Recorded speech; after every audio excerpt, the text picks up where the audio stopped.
104.9 XFM. You all right? This is Karl, producer of Ricky Gervais and Steve Merchant. They're not about today. Ricky's on holiday. Steve couldn't be bothered. So I'm left here with all the DATs. That's a digital audio tape of all the shows they've done since they've been here over the last, I don't know, year and a half or something. So we'll play you some of the best bits. All right, so here's the first bit. Like, that got a load of attention in the press, but the Trisha programme got nothing. Okay. Which, I know, like, well, Steve called me up in the week, right? Like 10 o'clock in the morning, I was at work, and he goes, I think so at 10 o'clock. I should think preparing this show. Most people go to work about 8, 9. Are you watching Trisha and that? I said, no, what is it? He goes, oh, you'll be loving it, right? Freaks, was it Help Me, My Mum's a Freak? Siamese twins. Right, so I couldn't watch it, but he said, oh, it might be on again because they repeat stuff on ITV2. Right. So I had my dinner late, right? Instead of having it at like 1 o'clock like I normally do, I had it at like 2:30. Yeah. Sat in the office, put the telly on, ITV2. These Siamese twins. Did it blow your mind? It was amazing. You know, we talk about a lot of things on the show quite a lot. The Airy Kids crop up a lot. I was waiting. It's been 10 minutes and you haven't mentioned the Airy Kid. Right, and last week we were talking about Siamese twins, weren't we? So it was weird that this programme was on, but it was amazing. I mean, what I think you can't refer to them as Siamese twins. I think they're known as conjoined twins. Why? I think Siamese is maybe considered derogatory or as an old antiquated phrase. Yeah, I think it's because the first famous ones were actually from Siam. Right. And that doesn't exist anymore. No, it's conjoined, Karl. Yeah. Get the phrase right. But you'd think that if that's happened to you, that wouldn't be that sort of offensive. The names that you must get called. Right. You think that's the least of your worries? Siamese twins, I'd say, well, that's, yeah. Now, were you stunned by where they were connected? Just live with it, we'd say. Because they were connected, of course, at the forehead. Oh. Sort of, which was quite extraordinary. Well, there was one set of Siamese twins. One had a job and the other one didn't. That's ludicrous. Yeah. The other one was unemployed. The other one had a job. She had to go to work. She had to get up at 6 o'clock on her day off. I'm supporting you, literally. Yeah. Then they get done off the social for sort of... Yeah, because the other one was signing on. That wasn't a question that Trisha asked. Annoyingly, because I know that much of the audience was thinking that. There was a few things that didn't crop up. What questions would you have asked of them? Because what things did you feel weren't mentioned? I'd love to just watch Karl watching amazing things. Exactly. Do you know what I mean? It's like early learning thing. Mouth slightly open. Yeah, mouth open, like dribble, looking round to see if anyone else has seen it. You know, I hate that. Like when a cat sees a bird land on the balcony. Exactly. It can't believe it's luck. I'd probably say, how do you buy her like a birthday present? A surprise gift, yeah. Because everything's ruined. Sure. Right? I'd probably ask... yeah. Well, did you not think it was interesting that one of them had a boyfriend? Well, that was a bit weird, wasn't it? Uh-huh. But what was the other thing I was thinking when I was watching it? I was thinking if one got into crime and that was sent to prison, right, what would happen? How would you handle that? It's brilliant. It is brilliant. If a chimp could talk. And what was the other one? The other thing was, what did he talk about? Because it's not as if you can say, oh, guess what I did today? Do you know what I mean? Yeah. So,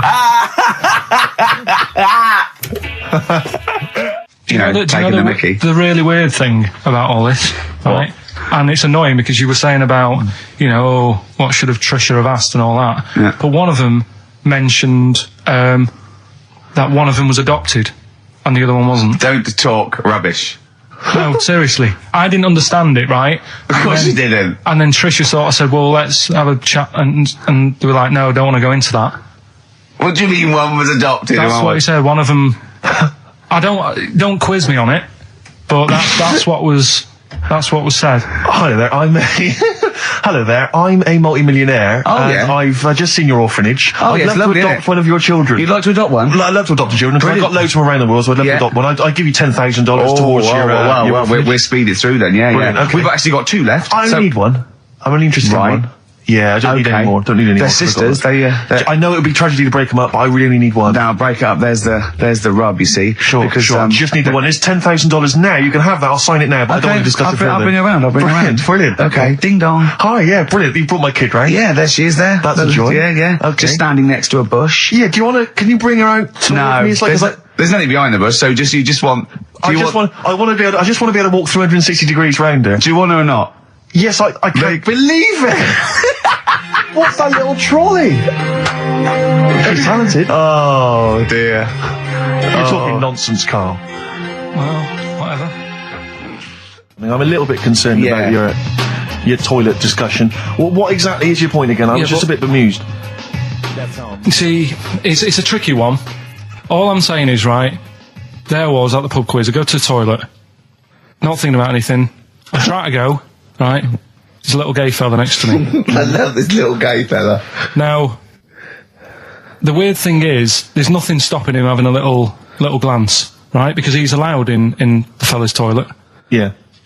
Now, I'm not allowed to go into the woman's toilet and have a little look round. Right. So all I'm saying is, should they have another toilet area? What, for gay people? Yeah. And so this would be gay men and lesbians? Is that going to complicate things? Well, I can only assume. I mean, to what point? I'll ask you a question, right? If you're intimidated, that's a shame. But you know, most gay men aren't looking at your knob. You know that. What do you mean? I can only say that 99.9% of gay men who use a urinal standing next to what they assume is a heterosexual man aren't looking at his knob. And what they're doing then? They're emptying their bladder. No, but the thing is, I can't talk. You're saying like, you know, about would you have one toilet for lesbian women and gay fellas, right? Well, does that mean? Would it be mixed? Would it just be? Would it have a man on one? That's heterosexual man. One little picture of a woman on the other, and then what? What would the little icon be? A man and a woman. A man and a woman. Just having a chat. Yeah. In pink and Doc Martens. But you couldn't mix them because then what would happen is you'd get people who are going, oh, I'll play up to this a bit. What, pretend to be gay? And yeah, you know, sort of grow a moustache and shave their head. And pretend to be a lesbian. Right. Yeah. So I see. So you know, people pretending to be gay so they could go in and have a look at the lesbians. Yeah. Right. So that would mean that we need 4 cubicles now, would we? Yeah. No, this is fine. 4 cubicles. So every pub now. How many toilets do we need? Every pub's now got 4 toilets. Oh, Carl, bisexuals. Yeah.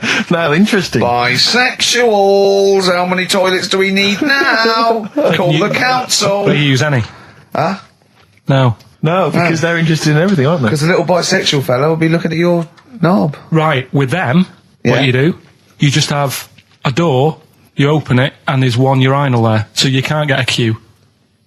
They have to sort of wait. I just thought that, well, why can't there just be a thing between the urinals? So no one can look at anyone else's knob. Wait a minute. Just to go back to Ricky's point, what stops, even if we've got the toilet for gay men, what stops the gay men who want to have a look at your willy going in the regular toilet and pretending that they're straight? Most men don't wear gay across their head. Exactly. They don't have a tattoo. There's no branding yet in the British house where they have to declare. So we're going to have to expand this. So we've all got to carry identity. Do you know you can see a gay, can you? Coming a mile off.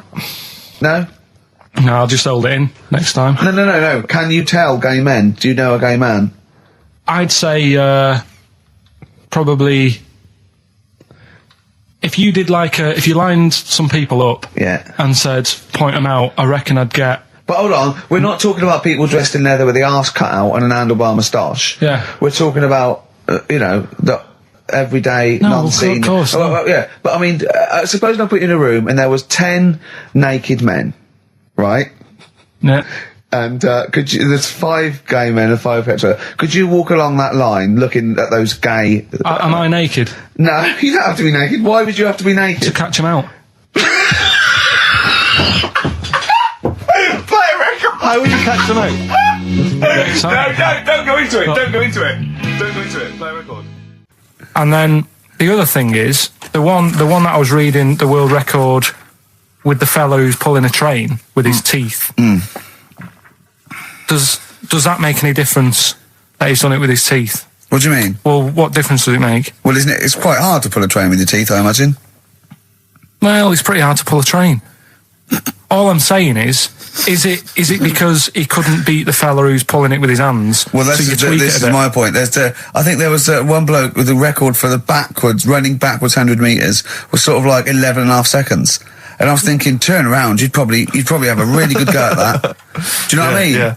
It's sort of like doing a marathon with a milk bottle on your head. Take the milk bottle off and see how fast you can go, you twat. But you can just tweak it, like the fella who has done the pegs on the face, right? Yeah. His name's Gary Stretch Turner, right? Right. So he's sort of cheating already if he's got a stretchy head, right? But you are, right, you are one of the most stupid humans I've ever met. Well, get me in the book. Yeah. Right? Well, listen. So Gary Stretch Turner, right? His record is 153 pegs. Yeah. He did it again, and he only got 150 on. So he hasn't broke his own record. Right. But what I'm saying is, if he tweaked it a bit more, would that make a new record? What? Well, if he said, I've got 150 pegs on, but at the same time as eating a burger. I see what you mean, yeah. He'd be the world record breaker for pegs and eating burgers at the same time. Yeah, just change it a bit. If you know you're not going to make it, just do something else. I'm assuming the rules are set at the beginning, Carl. That's it. That's where they say, right, you're just going to do the pegs thing. You're not going to introduce burgers halfway through, are you? Definitely not. And then they have a go. I was on one leg, not interested. How many pegs? 150. Can I just ask very briefly, I was quite interested by the family had to move because they lived on Butthole Road. Yeah, I quite like that one. I don't know if I've told you before, Rick, where I used to live. I'm not going to tell you the name of the street that I used to live on, not on air, because my parents still live there and I don't want, But I'm going to write it for you now. This is the genuine name of the street I used to live on. Just imagine when you're at school. Yeah. And like in class, for instance, in French, you've got to say, you've got to answer where you live. Yeah. J'habite, wherever. Yeah. That's the name. This is actually the name of the street we lived on. No, it's not. I swear to God. That is... Absolute right. I could phone my father now and he could confirm that for you. I swear because he doesn't want to God. And I tell you that... But listen, do you know what worries me? It's the apostrophe S. I know. Because that's blatant. Yes. Amazing, isn't it? That is incredible. But imagine how embarrassing that was. So if I look that up in the Bristol... You'll find that in the Bristol A to Z. I swear to God. That is really... Why have you never told me that before? I can't believe I haven't. That's I'm incredible. still embarrassed now. Do you know, whenever I have to phone up, if I have to give that address, I always spell it instantly. Really? Like, somehow that'll hide it, that'll disguise the name. But I can't get over that. Anyway, if you perhaps live in Tits Avenue, yeah, or... Wankling Drive. Wankling Drive, just get in touch. Let us know, we're not really interested. This is XFM 104.9, I'm Ricky Gervais, with me Stephen Merchant. You're listening to the best of, basically, Karl Pilkington. This is a bit easier, but I still think it's a good one. So this is, we should explain what this is if you just tuned in. It's one of those stupid lateral thinking problems. That Karl himself has created. Yeah, that was his homework. Right, this one. It's a fella, he has a normal day, doing stuff. Nothing wrong with him. Right? And... It's the twist in the tale. It's just like Tales of the Unexpected. Yeah. Just a normal day, nothing wrong with him. Hold on, though, he's got the legs of a fish. Go on. So that's what he's been hiding, his legs. So Go on. He does his... The legs of a fish? Sorry, Karl, carry on. He has his working day and that, and then he gets a bit tired. Goes to bed, he puts the light on, leaves it on, goes to bed. Oh. That's crazy. That's mental. I can't think what's happened. Anyway, here's Radiohead. Right, okay. What? The question is, why does he put the light on when he's going to bed? He's had a normal day, he's come home from work. Is that right? He's come home from work or he's not been working? Yeah, he's just been out? No, he's been working and stuff, I think. You think? You've made it up, Karl, you can decide. The question is, why has he put the light on when he's asleep? There's a reason that he's put the light on when he's asleep. Has he gone to sleep? No, Karl, don't shrug. You're meant to answer these questions. He put the light on before he went to bed. Yeah, and the question you're asking me is why? What's the scenario? And the light's on and that, but he's gone to sleep. Yeah. He started reading and then he fell asleep. No. Did he intentionally, for some reason, put the light on? Every night It's mad. Sounds mad. That's Carl, doesn't it? Every night he does it. Yeah. He puts the light on. Carl, is the point of this, he puts the light on for a very good reason. Not for us, but for some people. He's blind and it's always been on and he thinks he's turning it off, but it was on in the day and he thinks he's turning it off, but he's turning it on because he's blind. That'd be stupid. That works. No, that works great, Rick. Yeah. Thank you, Carl. So you've got to come up with... Hang on. If you're blind, why would you put a light on?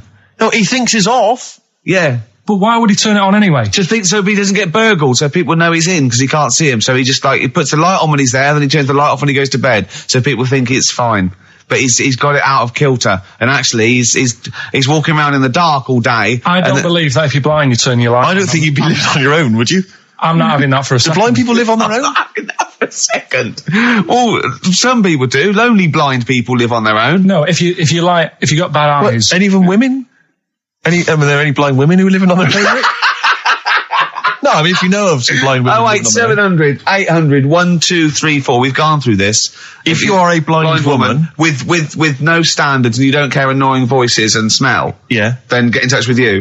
Yeah, I mean, you've got to be within the ages of, say, 25 to 65. You know, right. Well, call it 75. You fussy all of a sudden. Yeah, go on. If you were blind, would you live in London? Because someone said yesterday there was one struggling outside in Leicester Square. And I don't understand. If you were, I mean, you know, might have been a tourist. But why come to London if you're blind? It's the worst place in the world to come if you're blind. To hear the sights. To hear the sights. It's a bit mad, isn't it? They do the same job. They have tourist needs like anyone else. Yeah. No, but it sort of stinks, and you'd go away going, "Oh, it's not that good." I just thought I thought it was a bit weird. Well, never mind your concern for the partially sighted or sight impaired people coming to London. Get on with this. Yeah. So there he is. Yeah. It's like, oh, a bit tired. Yeah. Just put the light on. Get to bed. Yeah. So he turns the light on and he goes to bed. Yeah. Oh. Should we play a track? He's not sleeping on the job. He's a lighthouse keeper. Well done. Is he a lighthouse That's keeper? not it, Carl. He's a lighthouse keeper. Right, why wasn't the light on all the time? It's light in the day. You idiot. Play a record. What? Play a record. You're a buffoon. No, actually, the light isn't on in the day, is it? No, it's not. I think you're the buffoon. Yeah. Carl has won! It's a long time since we've had any white van Carl. For those that don't remember this particular hot feature, we basically ask Carl some of the questions that are asked of a white van driver in the Sun. They always have this on Saturday afternoons. Anyway, here's the first one. They're not fascinating, Carl, but I'm just interested on your take, really. Yeah. What do you make of Cilla Black quitting Blind Date after her husband sent a message from beyond the grave? Are you familiar with this story? I didn't know that. What's that? She went to see a medium, and supposedly her husband passed on information through the medium, which was incredibly vague, but persuaded her to quit live on air. Well, it's about time, isn't it? If even dead people are saying enough's enough. But I'll tell you what, though, talking about ghosts and that, do you know how I'm into them? Yeah. Right? How weird do you think this is, right? Well, it's not true. Before you say it, play a record. No, go on. Go on. Right, it's this woman. I don't even know if it's ghost, really. It's just a bit weird. Sure. Yeah, sure. There's this woman, and she's not a woman, she's a kid. Sure.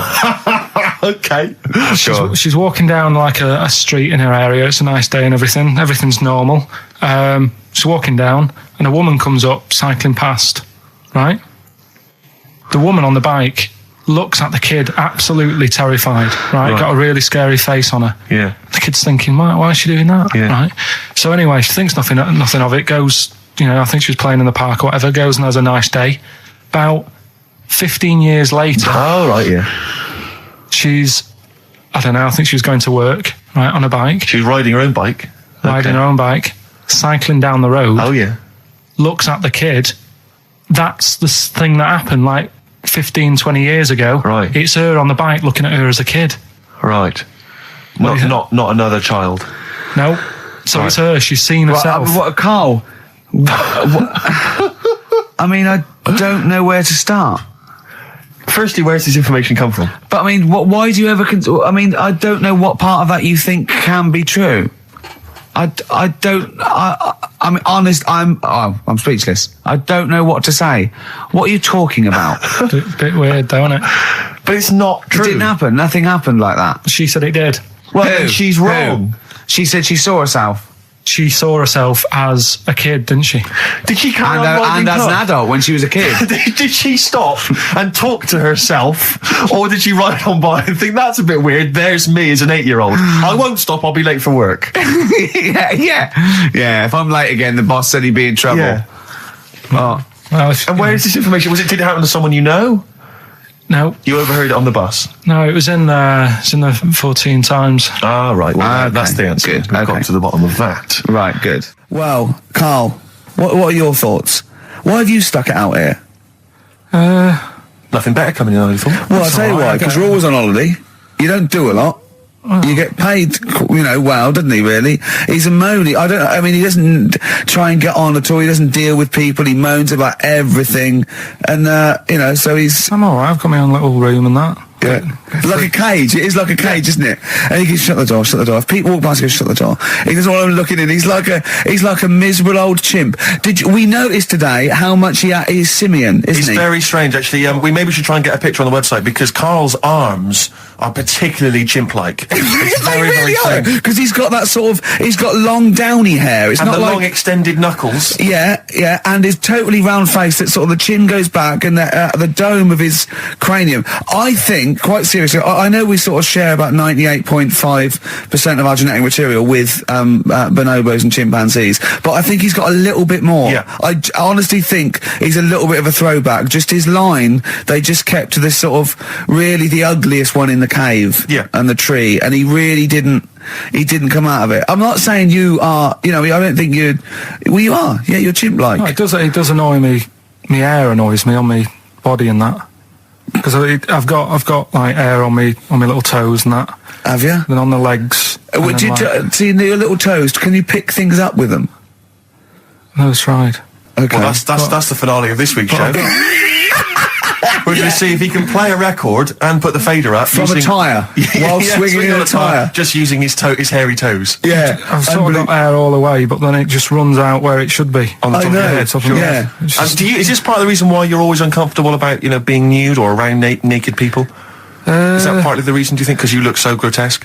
Well, when I'm on holiday, I don't really like wandering about without a top on unless, like, it's a quiet beach or whatever. Sure. So what would you normally wear? Need. Shirt I just and tie? have like a nice sort of light, summery, sort of linen shirt, maybe, just a few top buttons open. Yeah. But I don't like the naked body. Isn't that nice anyway, is it? You know what I mean? Whatever it is, if you're a cat and you're shaved, you don't look that nice. Do you know what I mean? But with I think you'll find a cat is naked even with its fur on.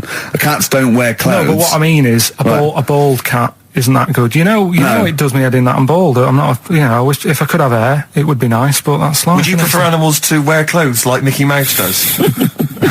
Or Goofy? You know that I don't like nudist and all that. We've done it. But don't you think sometimes you could sort of like maybe fancify a little bit, like if there was such a thing as an ape salon, and there isn't, Carl.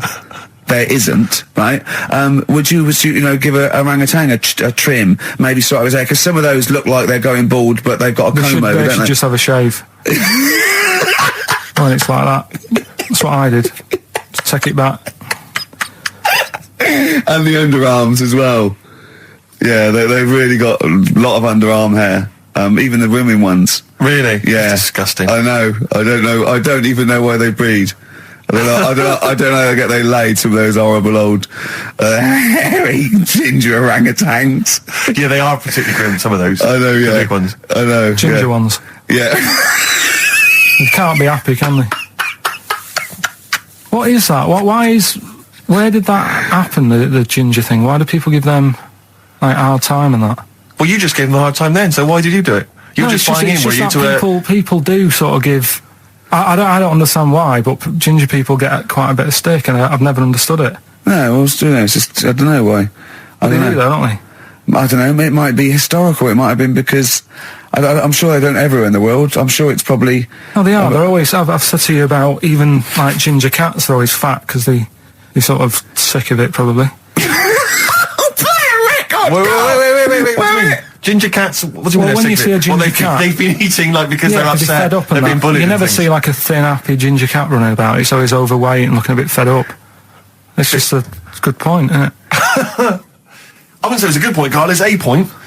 So last week, the Chinese don't age well. Now, anything ginger, including cats, are sick of it. No, but I'm just saying... Are you ginger? Would you like to take issue with any of Carl's points? 83 XFM is the text. You can text us. Maybe you've seen a thin ginger cat. I'm not having a go, though. That's what I'm saying. I'm just saying it's weird how people give them a hard time. And it's if I could have hair, I'd go for ginger hair rather than being bald. Really? No. XFM 104.9 of a Saturday. Ricky Gervais with me, Steve Merchant. Hello there. But we're not here. No, we're away. So this is the best of, and I hope you're enjoying it. We certainly are. I woke up this morning, feeling fine. It's not a blues song. And I turned my phone on, and it was from Karl, and it went, "Forget it, I've made my mind up." And I thought, wow, what is that? And I forget it, I've made my mind. Yeah, I went, "Karl, what is it?" He went, "Oh no, it's about the text I sent you last night." I went, "Well, what was it? I just got this text." He went, I was just wondering, I was thinking last night." He said, "Supposing you had to have your hands removed." Sure. Right? And the doctor said, "Well, you can either have them stay like that with stumps, or I can sew feet there. What would you have?" And I was bleary-eyed, and I went, "The stumps?" He went, "Yeah." I went, "All right?" He went, "Yeah." And then what was his follow-up text to that? And then I got the text, it was obviously before it, and it went, and it was like quite serious. What would you do if surgeon not doing your hands? Would you have stumps or the feet? Right? Now the way, when I said he's made his mind up, and I went, "The stumps," he went, "Yeah." I think secretly he decided on the feet, but was too embarrassed to tell me. There's a little bit of what would you do? Because But why did you think of this? Why did you think of this? Girlfriend's away, right? Yeah, no, that's not why you start thinking bizarre surgery devices. Right? I'll let you into my little mind, right? Last night, I had some beans on toast, right? She was away. It's good already. She was away, she had some beans on toast, she went wild. Yeah. Right? Now, I was stood up, I live on on a high street, right? So I'm washing up, I'm looking out the window. First thing that had my attention is, I can look into other people's flats, right? Yeah. And it was weird how all these different lives were going on, I was watching them, and everybody had the telly on and was watching Volcano, right? Which was on last night. Right. And I thought, that's weird, right? I can see them all watching it. And it was like a little Chinese lad who was dancing around in some underpants. Yeah. And then there's a little old woman who lives downstairs who was reading a book, and she's always reading a book every night. And it's like, I have a better life than her. And then there's like some sort of bouncer who's always getting ready to go out late at night with all the black on. He looks like a bouncer. So I was watching all this life going on. I thought, did you witness a murder while you were doing this? Yeah. It was like that sort of Sliver film where that bloke had loads of tellies watching people's lives. So that was going on in my mind. And then I was washing up, and I picked up the plate, and I thought, it's amazing, isn't it? The human body, the way you can just sort of, I want to pick that up, and you do. Yeah. And the way your hands work, right? You've got 5 little digits, but it's just the right amount to do to do what you've got to do, right? So I'm cleaning the plate. Sorry, Karl, stop. It's just the right amount. Might be one of the most genius things I've ever heard said. I would love David Attenborough to phone you up and say, "Karl, how do I word this about the evolution of the mammalian front limb?" Just go, we'll just say it's the right amount. But it is. One of course extra would get in the way. Yeah. And one less would just make it that little bit more tricky when picking up a bit of a slippery dish. Or buying gloves. Yeah. A slippery dish. Couple of emails. Monkey Matt's emailed us. Who? Monkey Matt. Oh, Matt, yeah, go on. Yeah. He says... How's the monster? He's alright. He says, Karl has missed a cracking headline from The Sport. Hide-and-seek champion found dead in cupboard. I hope it's real. I don't know if it is. I doubt it. Just looking through some of the news stories that Karl did make it into Karl's news roundup. Yeah. This one you might be interested in. Headline, woman says partner ran off to become vampire. And it says, a young mother says her partner has dumped her to become a vampire. Rebecca Roberts from Somerset says Matthew Barrett fell for a blood-worshipping woman in a US cult. The 23-year-old mother says he began shaving all his body hair, dressed in black, and used Rebecca's lipstick to redden his eyes. Rebecca caught him performing weird blood rituals in front of his computer at night, cutting himself to prove commitment. She said, I thought it was just a hobby. Everyone's got a right to one. I was pleased he'd found an interest. Brilliant. This is apparently from The Sun. Apparently he's left. He's gone to America. He's living in this Ohio-based cult. But it's the last bit where she's been asked whether or not, if he came back, would she take him back? Sure. And this is where I wonder if the journalist, you know how journalists are supposed to just report the news, be objective. Yeah. I wonder if maybe the journalist here has maybe had some interference. Made the quote better for them than go on. Because it says, I never thought this would take over his life. Now, if he came back, I'd say fangs, but no fangs.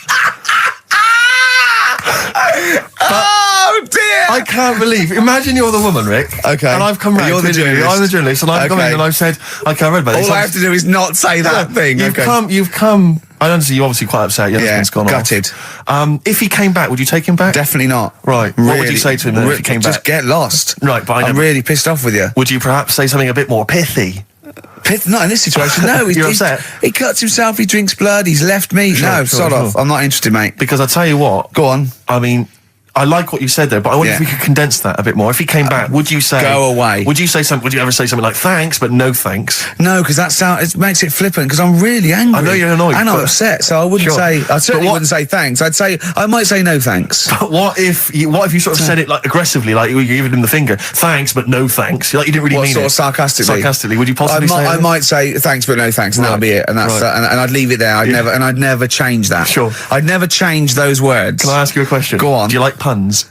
Hate them. Right. I don't like Countdown. I don't like QI. I don't like any of those posh Cambridge, Oxford types. I hate puns. If you had to say thanks but no thanks in the form of a pun, what would you maybe say? I wouldn't. I never would. Right. I'd say thanks but no thanks. I would. I mean, I feel embarrassed that I'd even say that because I don't think I would even say thanks but no thanks. Okay. But if I did go that far, I'd leave it there. Sure. So, have you ever noticed, as I have, go on, the similarity between the word thanks and fangs? Not really. It's very similar. Not thanks, really. Fangs, F-T-H, there's a K. Fangs very much. G, it's A and S. Well, the A, the N and the S, but that's about it. Would you agree it sounds marginally similar? Yeah, Is it possible you might one day say fangs but no fangs? I wouldn't know. Right. I could put that though, could I? But don't say I said it. Right. I mean, yeah. Fangs, but no fangs. Yeah. This is the thing. Just, if you ever read an article in The Sun, The Mirror, anything, do not believe it. Really seriously question and query it, because... If it ends with fangs, no fangs. If it ends with a pun, almost certainly they never said it. Okay, it's not his fault. Let me have It's Not His Fault. You got to save this. This has got to teach me something. It'll be an interesting story. Right, it's not his fault. This fella... what year? Ages ago? Olden times? I'd say in the 70s. Okay. Would you? Any evidence for that? Does he wear flares in the story? Right, is that your reason? No, it's a bit like Uri Geller, this fella, right? Where he's electric. He's electric. And if he walks past the telly would fizz. If he walked past the radio, it all goes like that. Ooh. His hair stuck up all the time. And he'd be having a bath and everything would be all right, and then the power would sort of switch on in his body, and the electric in his body made him jump out of the bath. So... What do you mean so? What is that so? What does that so mean? You've given us nothing. You've given us nothing. You'd have to at least give us the scientific explanation. Yeah. Electric eels have 400 volts in them. Oh, is this the running away again? What was that one called? Yeah, but it's not his fault. But there's a reason. Not his fault. It's not his fault. I thought it was going to be something about. I think we should do these the other way around. I think you should tell us the story and then we'll hear the pun. It's not his fault. It's not his fault. Right, let's leave it. Play a tune. Forget it. Educating Ricky. Doing it. We're not doing it. No, we are. Darkness growing on me. Love that, love the darkness. This is the Best Of Show on XFM 104.9. I'm Ricky Gervais, with me Stephen Merchant. Yes. I hope you're enjoying the Best Of. What exactly is there then? Is it just a kind of moon-like kind of surround with just kind of dust and rock? That's exactly what you see. I was there when the Mars thing went wrong. Yeah. I would have just sent a camera crew there, filmed a bit of that, right, and say, here we are, this is it. Ignore the little coffee shop in the background. Right? This is Mars, because that's what it's like. Just loads of dust. Holes everywhere. Tidy it up. Little round-headed aliens complaining. Whinging. Just like Mars. Yeah. So is there what's the best bit about the holiday? Come on, pretend you're Judith Chalmers. I have been doing. I would have done all. I would have said that. Don't bother. Well, I mean, the hotel was good. Yeah? That was all right. What was that like? It's all right. Just, clean. That's all you want, isn't it? See, that's not quite what Judith Chalmers does. She doesn't go, what's the hotel like? All right, yeah, clean, innit? All right. What was it like? What was it? 3-star, 4-star? Did it have a swimming pool? What was the room like? Yeah, had a swimming pool and that. Yeah? Yeah, it's good. I think it was one of the better ones on the island. Okay. Nightlife? Wasn't really. Bars? Wasn't really. And there was a bar. There was some bands playing. Yeah. Not very good. Food got a bit boring. Yeah. It was always the same food every night, but they sort of themed it and made out as if it was different. So, like, on Mexican night, it'd be chicken with a nacho on it.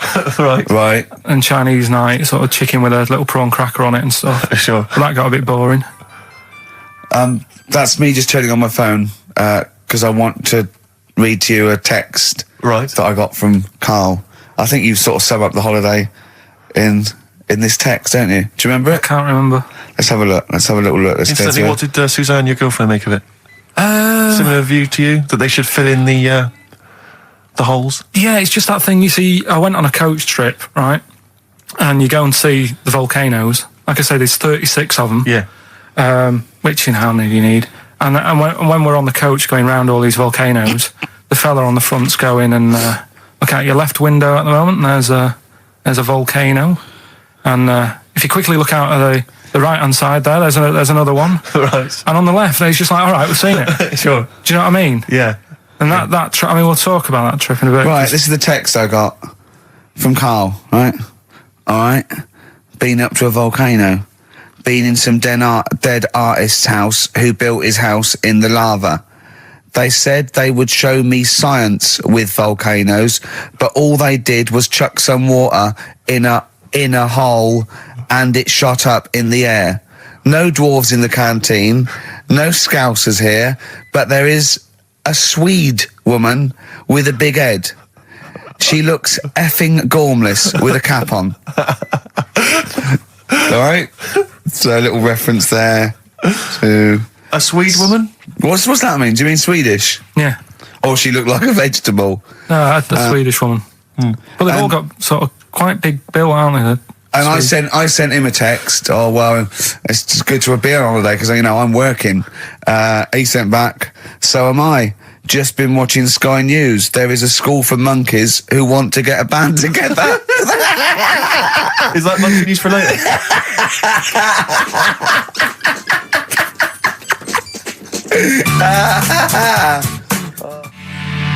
Oh My Corazon by Tim Burgess. I can't get enough of that. I love that chorus. On XFM 104.9. Ricky Gervais, Steve Merchant and little Karl Pilkington. But it was a nice holiday. Yeah, it's all right. It's just, I went there to relax and that. Exactly. Did a little bit of that. Trying to think of some new, features and stuff. Sure, always working. 3 holidays a year, Jesus. Oh, not really 3. It's all one big sort of like work thing to me and Steve. 2 holidays, isn't it? Work hard, you need the holidays. So, yeah, the things that annoyed me was like, you get bored sat around the pool after a couple of days. I'd read my book. Yeah. There wasn't much going on the Not even any crabs to throw sand at, was there? No crabs or anything. They wouldn't bother with Lanzarote, right? So decided to go on a little trip. That's when I saw the volcanoes and that, 36 of them. So we go on the trip, and the thing that annoys me, it does happen every holiday that you go on. If you go on a sort of a package thing, they have these trips, right?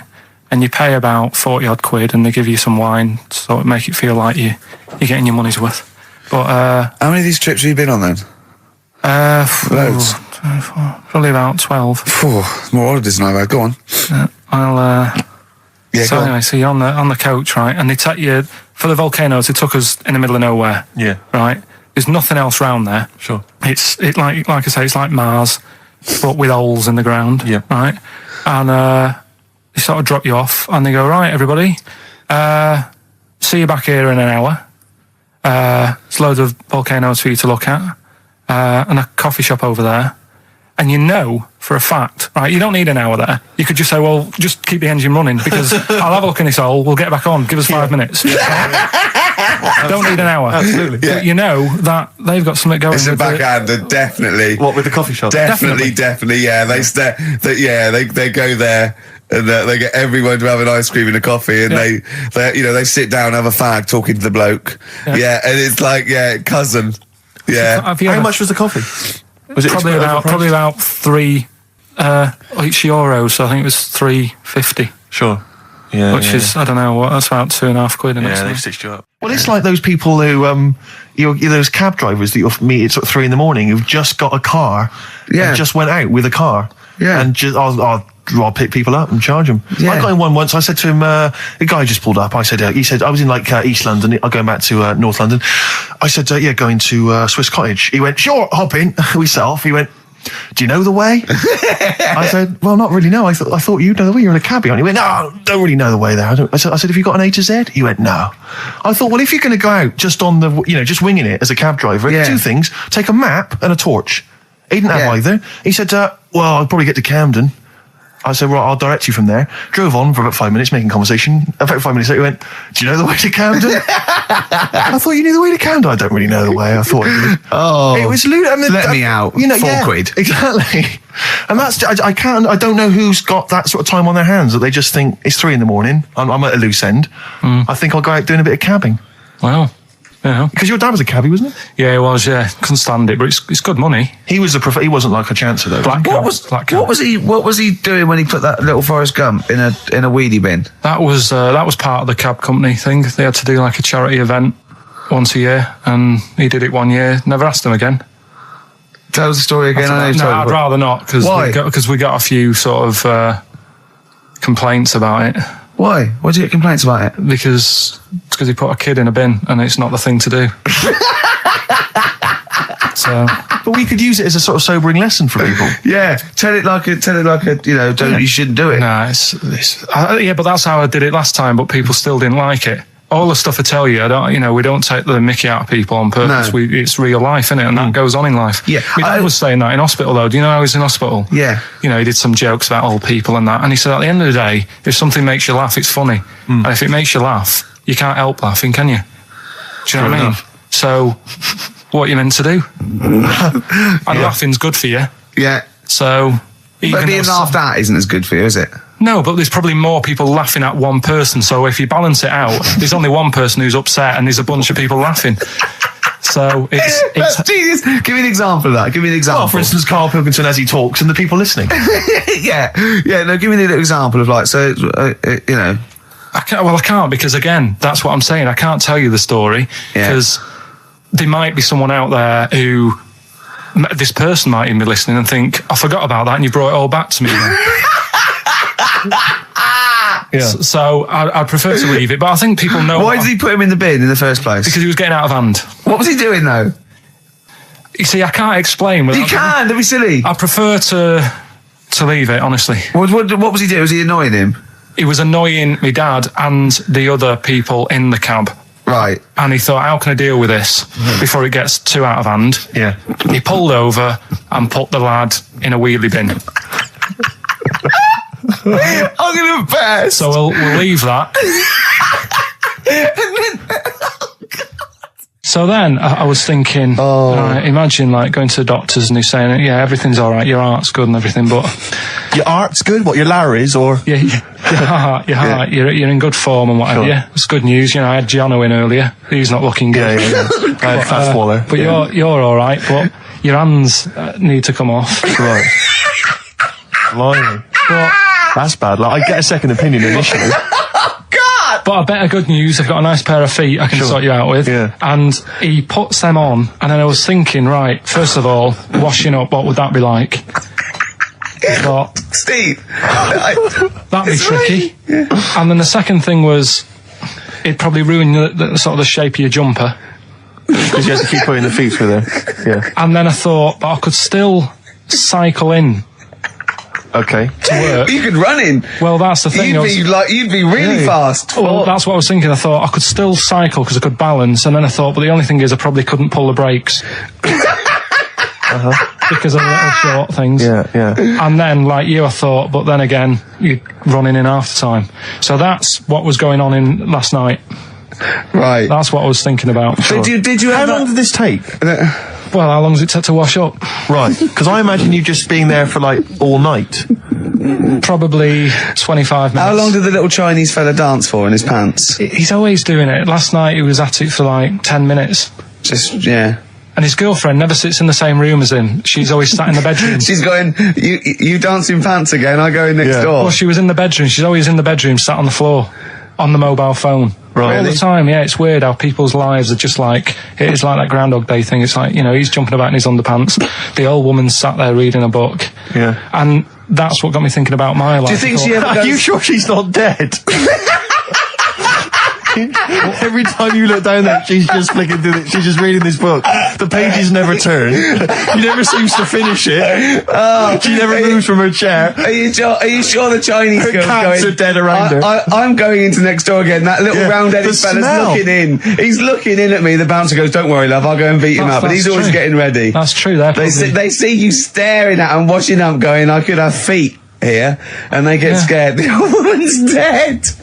Oh, Carl, dear. can you tell us roughly which neighbourhood you live in, so that we know? It's central. Central, is it? Yeah. Yeah. Wow, imagine if that little... Was he a Chinese fella, did you say? Yeah.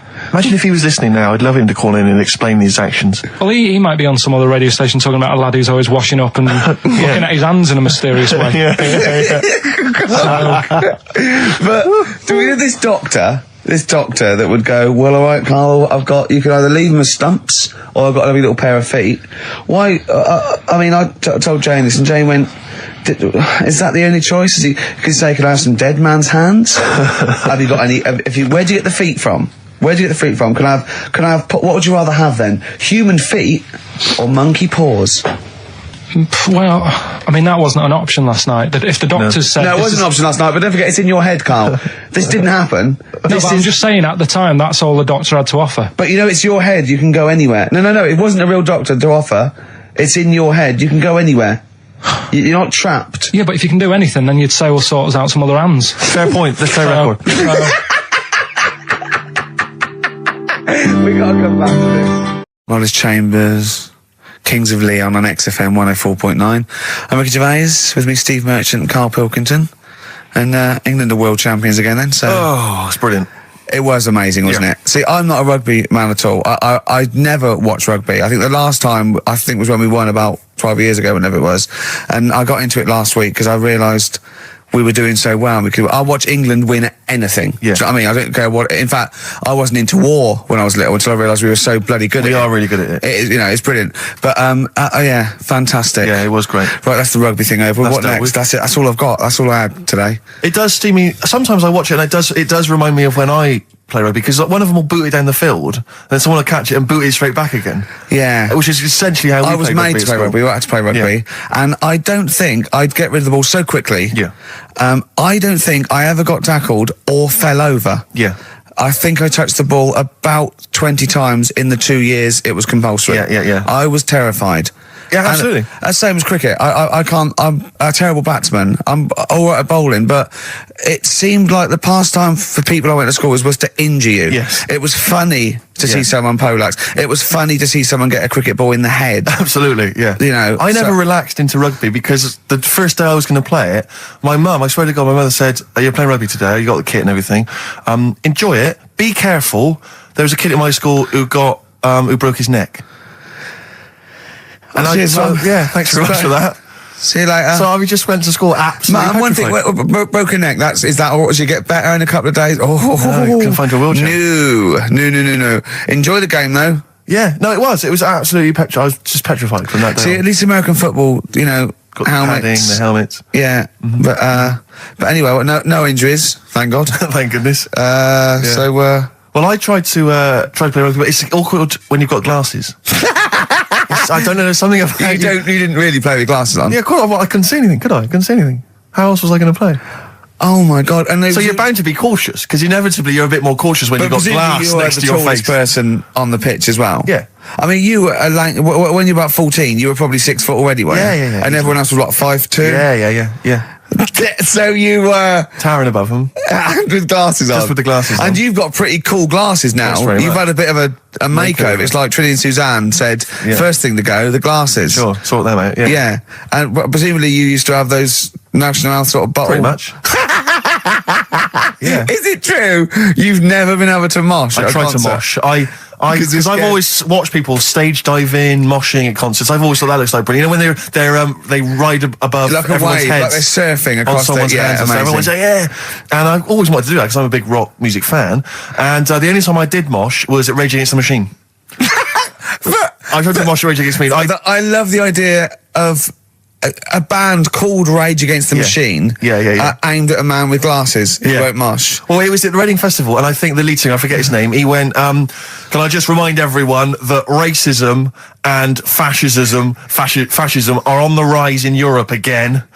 Let's not let it happen. What did you do? And we all cheered, obviously. I mean, if there's one thing that guarantees a cheer at Reading Festival, it's down with fascism. And what did they do about it after the concert? Went back and went home and had a cup of tea. Probably, I don't know what they got. Sure. They didn't go to Europe then and try and stop. I don't think they got involved politically in Europe. I think they just continued to rage against the machine. Yeah, but largely in America, I think. Sure. But I tried to mosh and I got moshing and glasses flew off. And I remember, because we were playing away, you know, you do what you tell me. And I was just going, careful! I've dropped my glasses. Can we be careful? Loads of kids in hooded tops. Yeah, exactly. Just going mental. Yeah, and they're all jumping up. So I was going, can we just calm down for a second? Let's not be silly. Yeah. It was absurd. And I had to kind of, you know, scrabble around on the floor, and thankfully they were okay and they didn't get broken. So what couldn't you do then? What do you mean, what couldn't I do? What, at school? Can you not see without glasses? No. I mean, it's like that you couldn't do anything. It's a blur. Really? It's a blur, definitely. God. Yeah, it's like being kind of punch drunk or whatever. So yeah, you can't play sports when you've got glasses. But why not contact lenses? Because they're not strong enough. No, they seemed a bit fiddly. Oh, brilliant. Bit of Lou Reed. Is that what you want? Yeah, Satellite of Love. Classic. A retro cut. It's Lou Reed, with a little help from David Bowie there in the background. Satellite of Love on XFM 104.9. I'm Ricky Gervais, with me Stephen Merchant and Karl Pilkington. Now, Steve, you know how Karl won't do anything outside his jurisdiction. He moans about stuff. He's got one job. We're doing about 5 things in the week. Always plate spinning. We just turn up and he's always available. He moans about it. He goes, oh, lucky you caught me, right? He's chatting. He's one of those people that whinges enough and people think he's overworked. So he got Mondays off, right? He's just a whinger. Yeah. I haven't got Mondays off though, have I? Yeah, well, anyway, 2 hours on a Saturday. This is what the phone message he left me Wednesday on my mobile, but I just is chatting about certain things that are going on at the moment. What he does need to know. Duncan, who he mentions, is my agent, and you know you understand a few other things. But this is the sort of message I get from Karl, right? Whinger. Old messages. Alright, 12:10, Wednesday. Just getting loads of people calling me all the time about shit. Yesterday, DVD's signing for BBC London. I don't work there, but I've been dragged into that.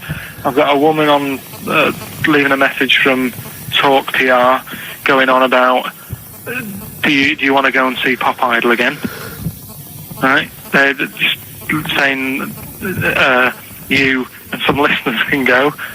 So I'm sure you'll love that. I've got Jim Benner wanting you to introduce the tin buckets at the Astoria.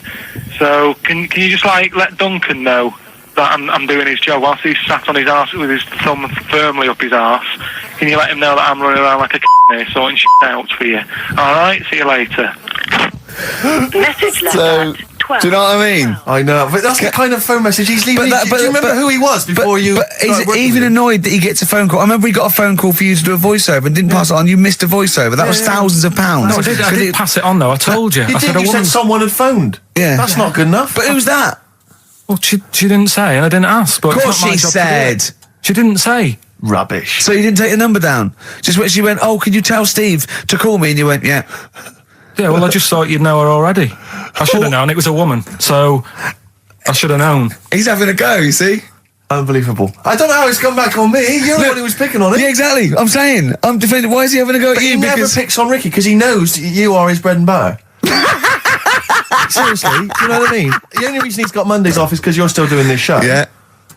That's why he's scared of you. That's why he's like, he has a go at you on the phone, but he always picks on me because he knows, I'm a pushover, I'm a nice guy.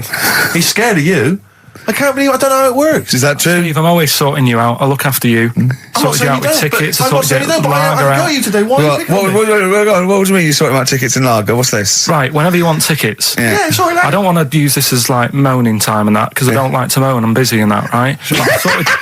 I've sorted you out tickets for gigs. Yeah. Right? What somebody doesn't even turn up to. Yeah, we won't even go on about that. Yeah. Right? Lager. He got sorting out the Cure, he complained it was boring. Yeah.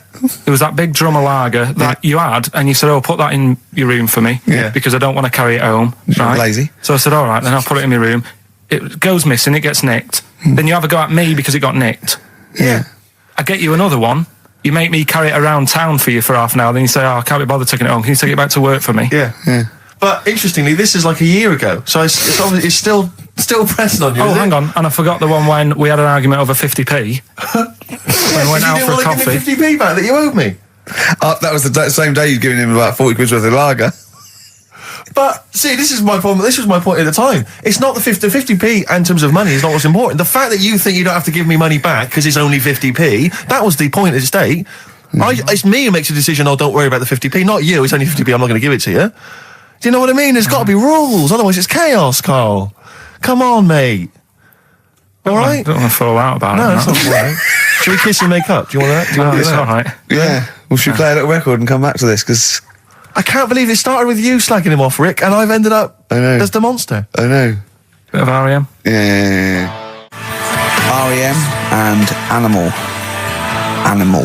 To sing like animals would be R.E.M. and their animals. What are you talking about? Well, no, I'm just thinking. I wonder if there's done a video for animals and the animal What? on a DVD, an animals DVD. Huh? What are you No, I'm talking just about? saying. I'm just it's R.E.M. there. It's just a good link. R.E.M. animals on a DVD would be.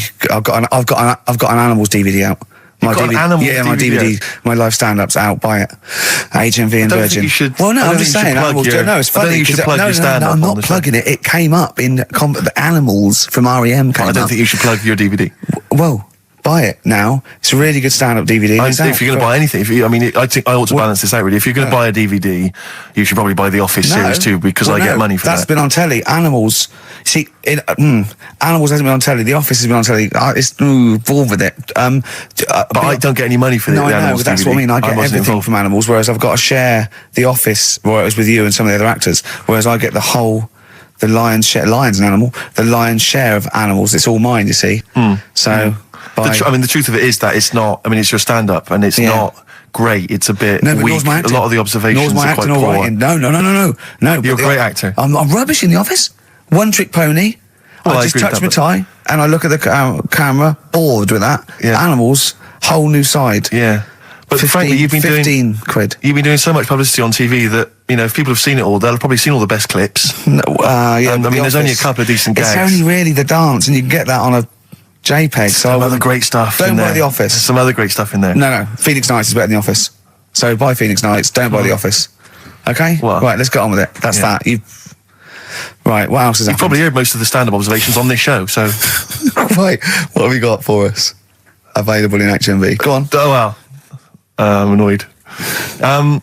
Office. I was walking away from the show last week. I was walking towards Berwick Street. I like to look at the records and the record Sure. shops. And I was on my mobile phone, and I was chatting away to someone, and what can only be described as a prostitute Go on. Stood on the street corner. Was she a woman that gives you sex for money? Yes. That is a prostitute. Yes, that's what I thought. Go on. And as I was walking by, she said, "Do you want to buy sex?" No, You sure it wasn't a market trader giving 6 plums away? No, it was definitely 6 for a quid? No, it was definitely Go a on. prostitute. Yeah. And what annoyed me about it, what I wanted to pick her up on something, was the fact that I was on my mobile phone. It's like, So can you she was imagine? rude. Who would what am I going to hang up? Sorry, Mum, can I call you back? I've you just know, had an you know, offer. you say you want me to meet more women. And you know you sent me that 30 quid Exactly. for my birthday? yeah. Sorry, Mr. Johnson, I'm really excited about the job. Can I call you back? I'm just going to negotiate with a whore. And it was just sort of, you could tell that she was clearly probably desperate for crack or a latest fix of smack. So she was literally the normal etiquette of prostitution. You know, that they hang around, they show some thigh. I've seen this in They films. will ya. Yeah, exactly. Yeah. Take you out for a meal. That sort of thing. it's That had straight sort of into gone it. out of the window, and she Yeah, was just sure. there, desperate, running around. Did the she go out of a streets. window? Like a Because that's zombie. another thing they sometimes do, specialist Exactly. ones. But I was Yeah. shocked because I've never been propositioned before like that. Really? In London. It's weird, isn't it? Carl, thoughts? I think you'd be sort of approached a lot because they tend to sort of go for people who look like they haven't got much chance. Sure. And I'm not being mean. No. I've known What do you a you long mean? time. and Sorry, stuff. I'll let you go back to it. In what way aren't you being mean? By saying that No, Steve... go on. Steve knows is a little bit odd looking. I don't think... Well... No, he does. Do you know? Yeah, Before, no, but it's not what he thinks of his looks. Yeah. It's what he thinks of you talking about his looks on... No, but it's on. like how you were talking before about, you know, your eyes are bad.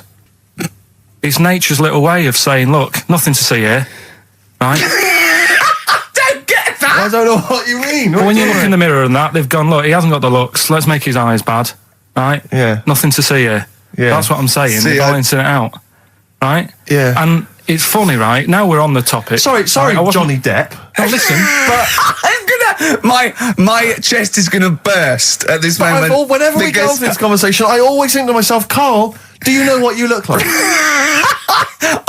I'm gonna burst. You know, seriously, can I be honest with you? You look like, you know, if you've got like a balloon, a hot air balloon, right? Just a little balloon, like a party balloon. If you drew a little face on it, right, and inflated it about halfway, that's what you look like. right. No, play a record. I don't want to get into this. It's too intense. Now you've got onto this. Let's just nip it in the bud now. I'll tell you something that I wasn't going to tell you because I think it was I don't want to hear it. I don't want to hear it. Right, it was on the tube.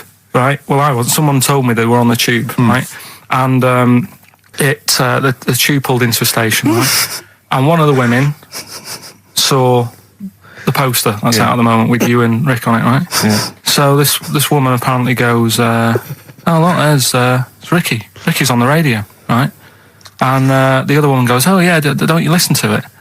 So she goes, "Oh, I didn't know it was on the radio." And she goes, "Oh, I'm sorry, Steve. look." Because he didn't make it sound this bad. She said, "Oh, look at that person he's with." So she goes, "Yeah." She said, "That's Steve."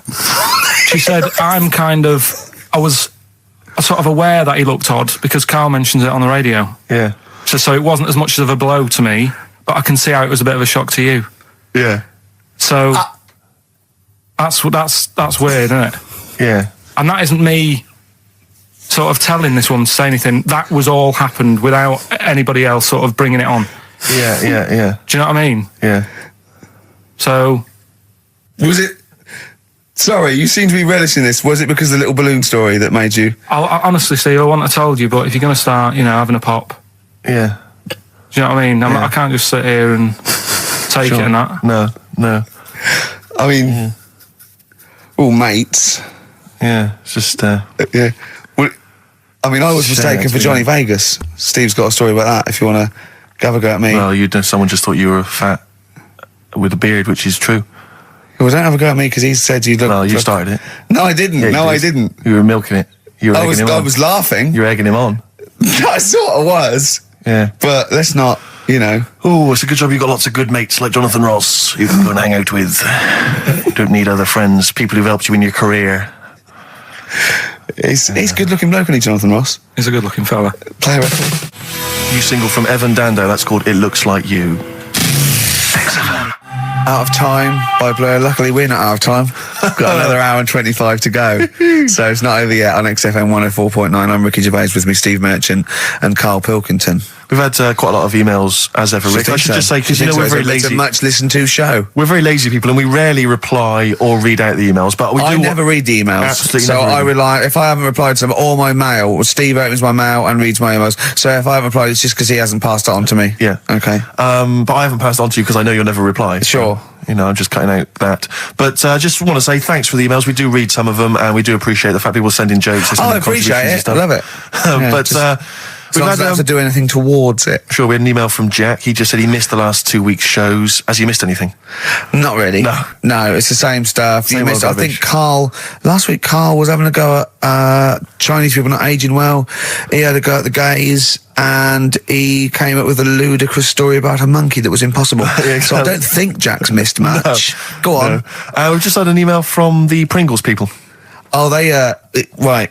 Good, because it's finally started to happen. I hear these stories about people getting given cars and Armani suits and trips abroad, and we haven't had no, but finally people are starting to, realise what we're doing, our impact on society, and we've got a whole box of Pringles sent to us. Not on those little tubes, the proper tubes, the foot-long tubes. Yeah. So...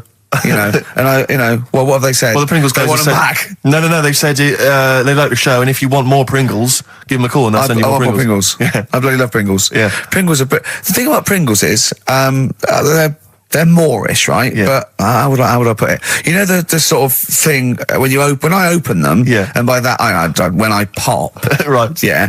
I have to eat the. Well, okay, how can I put this? When I pop, I can't stop. What do you mean? I don't. Well, when I pop them open, I can't stop eating them open. Right. When you pop, you can't stop. Yeah. Yeah. I think that's because of the chemicals.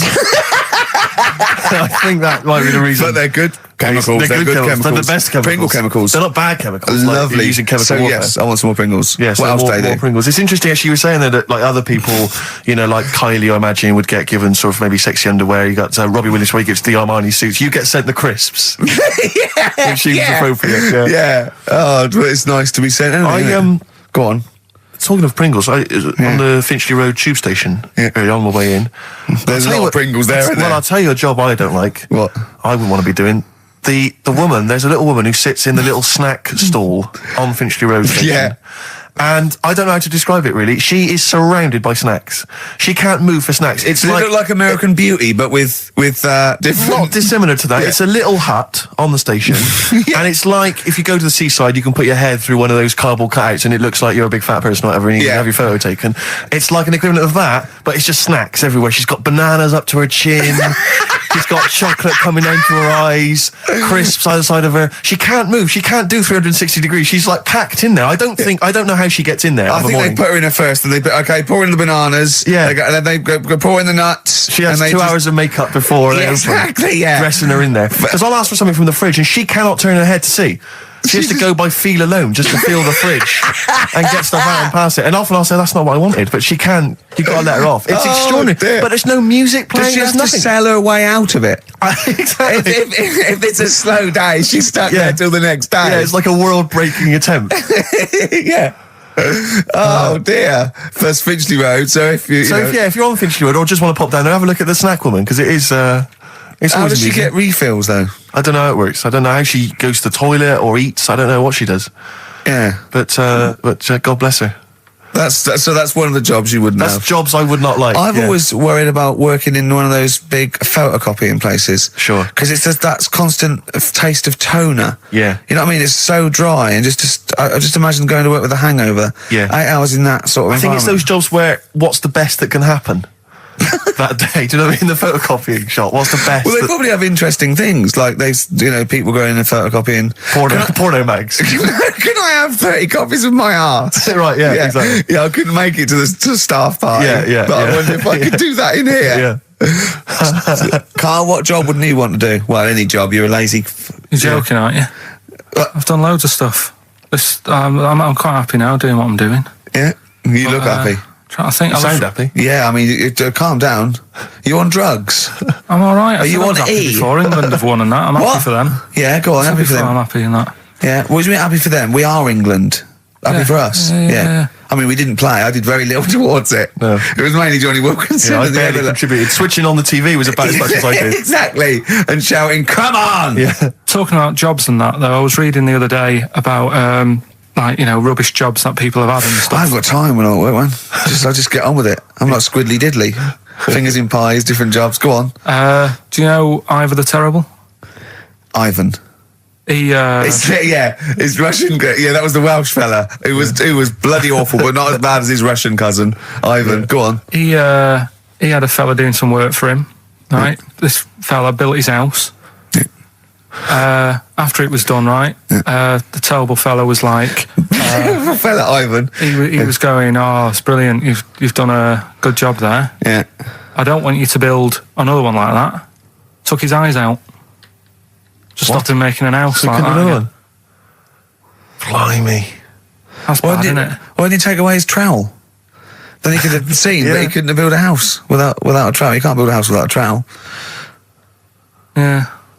I suppose he probably later thought that once he'd been nicknamed Ivan the Terrible. Yeah. He thought, why? Because you gouge people's eyes out. Yeah, but I didn't want to build another house. I know, but Take his trowel away. What would I have been then? Ivan the Crafty at most. Exactly. Yeah. Ivan the Jealous. Ivan the spoilt brat. But gouge someone's eyes. That is bloody terrible. I'm surprised you're not called Ivan the. Do you know what I mean? You're going to go down in history like with Vlad the Impaler. Yeah. He's mainly remembered for impaling people. Yeah, he did a lot of other stuff. Did a load of great charity work he did. The impaling is the thing that's really gone down in history. When were you reading about Ivan the Terrible? No, it's just or Ivor the Terrible is the thing you remembered from this informative article. No, it was just little bits like that. Talking about him, there was a thing about someone who worked for that fella who painted the ceiling. Sistine Chapel. Yeah, there was a thing. A woman who worked for him in his house, and I love how you assimilate information when it's just bordering on the academic, or just the interesting and true. It's wonderful. Ivor the Terrible gouged someone's eyes out because built him an house. That fella who painted that ceiling had a woman work for him. Imagine if you wrote that down in an essay. Imagine if you wrote that in a school essay. Well, you'd probably end up with not getting a grade or thinking you turned out to more than you had. Exactly. Anyway, the woman who lived with... Yeah, the woman who lived in a shoe. Go on. Yeah, there was this woman who lived with him, and she used to go out and do all this shopping and that. Yeah.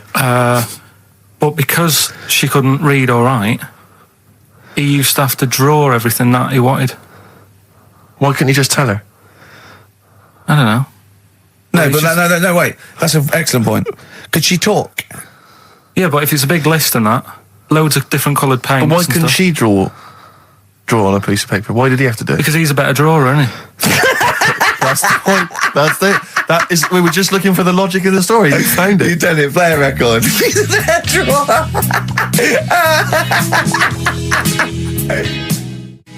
I Don't Owe You Anything by the Smiths on XFM 104.9. I'm Ricky Gervais. With me, Steve Merchant and Karl Pilkington. Karl, over to you. This is the time where we play, the world famous quiz, isn't it? Rockbusters, isn't it? Yeah. Which is Blockbusters, but with music. See you later. Cryptic clues and that. Do you want to say? Not really cryptic, but go on. We've got a number of DVDs to give away, including some teachers' DVDs. We've got a bunch of CDs here, and also Ricky Gervais's live stand-up DVD, Animals, which is not good at all. I really would not encourage people to buy that. It is weak observations, poorly performed. I would recommend The Office Series 2 on DVD. Rubbish in that. Available. I'm awful in that. You can actually see me forgetting some of my lines. That's true. Go on. Right then, so cryptic clues, just an example, might be new. I reckon people will be staying in today because it's raining and that, so might not have heard it before. So, like... or they have and they're not listening. Yeah. Well, whatever. Good. You gave up on that, did you? Three. Give us an example of the sort of thing. Jesus. All right, maybe don't. Listen, I'm a broadcaster. Words are my tool. Go on. All right, forget that. Come on, Baldy. Right, three clues then. Here's the first one. It's a band or an artist. Yeah. Right. I'm going to the northeast. What are you going there for? Good point. Good question. Right. Yeah, if it had been why you're going to the northwest, that's a different matter. Go on. Going to the northeast, what are you going there for? Right. Yeah. S is the initial, so it's a band or an artist who starts with an S, and that's the clue, right? Second one, she's related to the man in the lamp, right? That's G, right? She's related to the man in the lamp, right? And the third one is the Jamaican fella would love to live there, but it's a little bit pricey. Oh God, I feel an accent coming. That's one where you're gonna have to think about it with the accent. I imagine. DS for that one, right? So the Jamaican fella would love to live there, but you know, it's a bit dear and that, a bit pricey. So, so give us some again quickly. Right, the first one, I'm going to the northeast. What are you going there for? That's S. She's related to the man in the lamp, you know. That's G. Changes a and bit. the Jamaican fella would love to live there, but a little bit pricey. Mm-hmm. And Okay. that's DS, so email in or text and that. ricky.gervais@xfm.co.uk. What's or the text 83XFM. Yeah, what's with that? those prizes? All right, Brilliant. play some ads? Yeah. Steve, is there anything wrong with a bit of old-fashioned rock and roll? Yes or no? I do not believe so. Well, then there's Jet, so roll over DJ on XFM 104.9. Who are you? Ricky Gervais, who are you? Steve Merchant. Who's that little bald mank whinging twat over there? Karl Pilkington. Yeah, sure. One and only. All right. Oh, go on. Rick, as you know, there's always junk lying around in this studio, and not all of it is Rockbusters prizes. No. And there's, I've just been flipping Some is the playlist. Yeah, exactly. And I was just flipping through an old copy of the Guardian Guide from last week. Sure. You know, the little listings thing. Yeah. And I don't know if people might have seen it. There was a documentary on this week about the transfer of British sitcoms to America. Yeah. And we did an interview for that because I'm remaking the show over in the States. I'm just flicking through and I noticed there's a little write-up about it here. And it says, blah, blah, blah, blah, blah, and it says, quoting me, it says, "We don't care if David Brent becomes a woman," burbles Steve Merchant, eyes bulging with imagined riches. No, my eyes bulge normally. That's not me being greedy, that's you know just that thing me. I did on it when I sort of like rub my fingers together and do that stupid Brent. People take that seriously. I know. Yeah.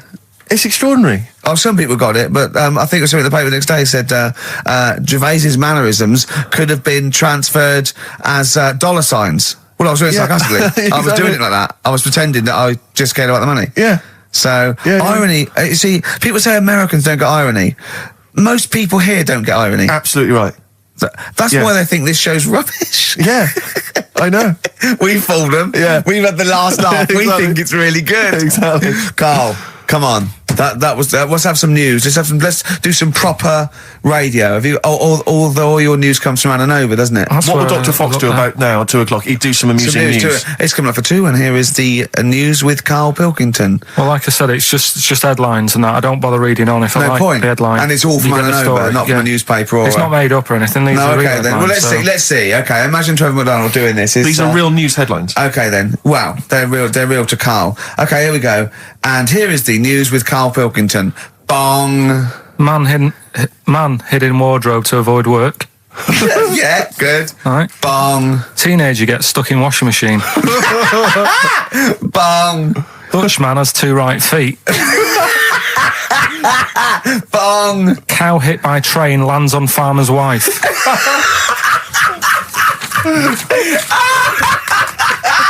That is the real news to you, isn't it? That's brilliant.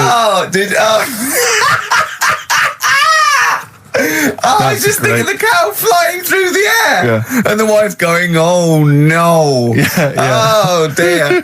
Dutch man has 2 right feet. Yeah, he's having some operation or something, and What, they put the wrong foot on him? he's got 2 right feet or something. Well, maybe it was only a right foot that was available. Good dancer. Yeah.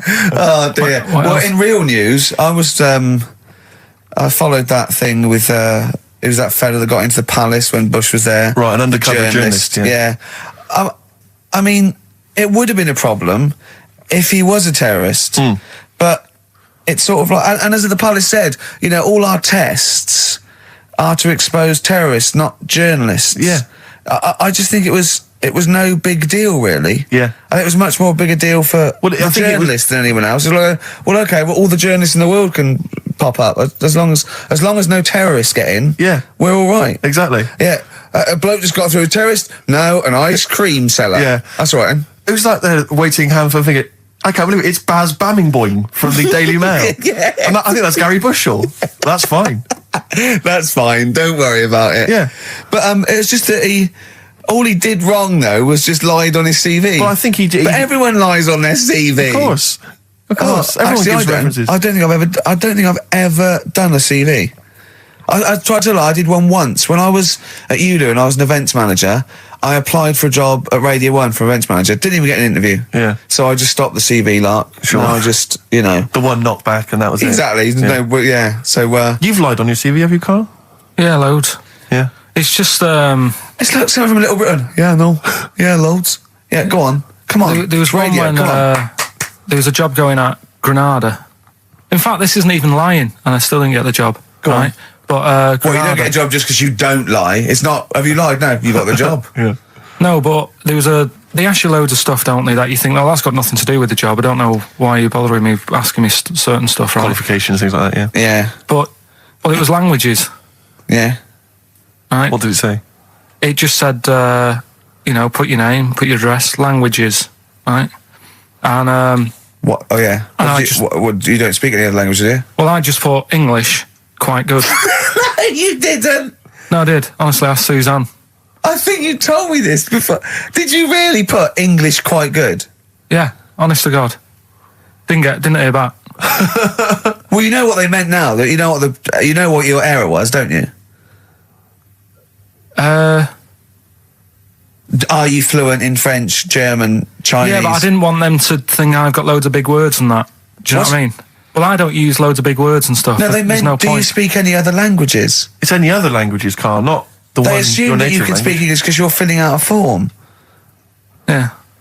Oh, well, it's like language is none. Yeah. They assume you can speak something, and they probably think it was English. And to put quite good when you are English. Yeah. English is your first language. Yeah, I'm quite good at it. I see your point, though. It's true, though, isn't it? Yeah. I'm not sure quite good is accurate. No, poor. English, weak. poor. Weak. You didn't get the interview, no? What did Suzanne say when you told her you'd put that? She just laughed. It was too Really? late. It was too late to do anything. How's her hair? Do you want to talk about it? Right, she's off today, so Is it alright, is it? Oh, she's listening, you mean? she's at home today. But it's probably alright now, isn't it? Because a bad hair day, it doesn't last. It'll be nice. It'll be nice, not today. You're scared of her, aren't you? No. I mean, I don't want to... You've learned your lesson that, you can't talk about people like that because it upsets them. Well, plus I can't do it all now because we're doing Pulp Fiction later, and it sort of involves her head. So, Brilliant. let's... Excellent. There's me thinking that you're being considerate. Yeah. All worried about You don't want to use up the material until later. Play a record. Wild is the Wind by David Bowie from Station to Station on XFM 104.9. Adverts. XFM. Travis, beautiful occupation. What's the best job you've ever had still, Carl? Talk about occupations. It is still Paper round. Is it still the paper round? Yeah.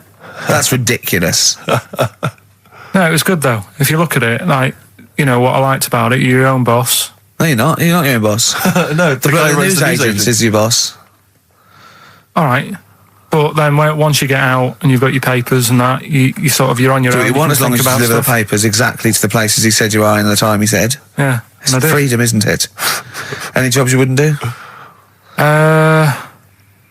I just thought of one that you wouldn't do on. with your sort of mild homophobia. Well, I'm not. Proctologist. What's that? Basically sticking your finger at other people's arses. Right, well, no, I wouldn't do that, no. Why have you got to do that? What do you mean, why have you got to do Why that? does anyone need that doing? Because they got to look if they've got an arseache or something. Which trainee doctor makes that their speciality? Do you know what I mean? That must be, right, we got a place for proctologists, and it's you, Meadows. You came last. Oh, seriously, what? I'm not the arse doctor, am I? Yeah, you came last. Oh, I'm a bum GP. I can't believe it. Yeah, you got to, I can't believe this. Yeah. That must be it, mustn't it? Well, presumably Or- no one would choose it. No one would purely, if they can have the brain surgery. Well, heart- what if you were brilliant but you were shy? You couldn't look people in the face. Yeah. Yeah, you could you could do anything you want. I just don't want to look at them. I just want to do their asses. Yeah. Really? Just want to do the asses. Yeah. Yeah. Look at Carl's face. You didn't know there was such a thing as an arse doctor, did you? No, not really. Specialised. He does nothing all day but that. Well, he probably has a sandwich about 1 o'clock. Yeah. Washes his hands. What do you mean he does nothing all day but that? You don't say that about a brain surgeon or thoracic surgeon, do you? No, but that all day. That's not good, is it? I love the fact that I can blow his mind Yeah. with just things that people take for granted. A dentist just looks in mouths all day. Yeah, but that's a bum What? job, that. Bum job. Just think of that. Oh. So what do you need to know then there? It's a lot to know. You gotta have nice nails. Yeah. No rough edges. Well, you'd be alright, because you got that job handing out biscuits to the old people because you had nice hands, didn't you? So, yeah. And I know a lot about biscuits. I know my biscuits. Do you? Yeah, I know which ones they like and that. Do you? What do they like? What do old people like? Bourbons, rich Do they tea. really? Because that's my least favourite. I would never eat a bourbon. I could be starving and I wouldn't eat a bourbon. If you want to let us know what your favourite biscuit is, why not email in Ricky.Gervais at XFM. But I'll tell you what, with all them eating biscuits, I bet they get arse problems, don't they? So you could double up, couldn't you? You could be handing out biscuits in the morning and checking out. So why would you go and have that done then? What sort of problems then? What do you mean? Loads of problems. Like what? Prostate. And they've got to go there. They have to like have a little, problem. Well, there was that. I told you that story. That bloke. It's not an apocryphal tale because it's about an orderly's report, and this is the bloke that filled out the form. And what happened? He went into hospital basically with a sauce bottle up his arse, and on the report, he said obviously, pleasuring himself using a sauce bottle. And on the report he said that he'd been shopping at Safeways and he'd come in with his shopping and he'd forgot his key, so he'd put his bags down on the step, right? And he started climbing up the drain pipe to get in, right? But as he was climbing up, his trousers and pants fell down. He slipped and fell, and the sauce bottle went up his arse. And the orderly said this story would be somewhat believable if Safeway sold their sauce bottles with condoms already attached. That's like a game of Kaplunk. So he put. I love that he put a condom on it. I wonder if that was so he didn't want to get an infection from it, or he wanted to use it on his chips later. So waste not, want not. Talking of arse, Blockbusters. We should give those clues again because we're not getting many right responses here. Let's give them once more. Do you know what I think? Because the mentalists out there get his clues and they're rubbish. So I think his clue must be so way off. I know. That it's something wrong. Do you know what a pun is, don't you? You can't change the word. You can't have, he's bald and he rides a bike. Who's that? Bicycle Stipe. That doesn't count. It's got to be Michael Stipe for it to be correct. It's got to be Michael Stipe, yeah? All right, well, the most we've got 2 right, right? So let's hear the clues again. All right. First one was, I'm going to the northeast. What are you going there for? S. It's a band or an artist that starts with S, right? I'm going to the northeast. What are you going there for? Second one, she's related to the man in the lamp, right? That's G. Band or an artist. The last one, the Jamaican fellow would love to live there. It's a bit pricey though, right? DS. Right? DS. DS. Email in or text in. Ricky.Gervais at xfm.co.uk. Or on the text, 83XFM. Right? Bob Dylan. Dylan's, of course, playing in London this week. Yeah. And good luck to him. Classic. Bob Dylan, It's All Over Now, Baby Blue from 1960-something. Bit of trivia for you, Steve. Go on. That is the last record we ever played on the old XFM before we were fired. I bet that was a moving moment for about 8 people. I just thought of something. You know that thing we did about, they said that we just cared about the money, selling it to America? Yeah. If we cared about money, would we be here now? Do you know what I mean? I know. I think this proves that we don't do things for the money. Exactly. Jesus. All right, Carl? Couple of emails. Monkey Matt's emailed us. Who? Monkey Matt. Oh, Matt, yeah, go on. Yeah. He says... How's the Monster? He's all right. He says, Carl has missed a cracking headline from The Sport. Hide-and-seek champion found dead in cupboard. I hope it's real. I don't know if it is.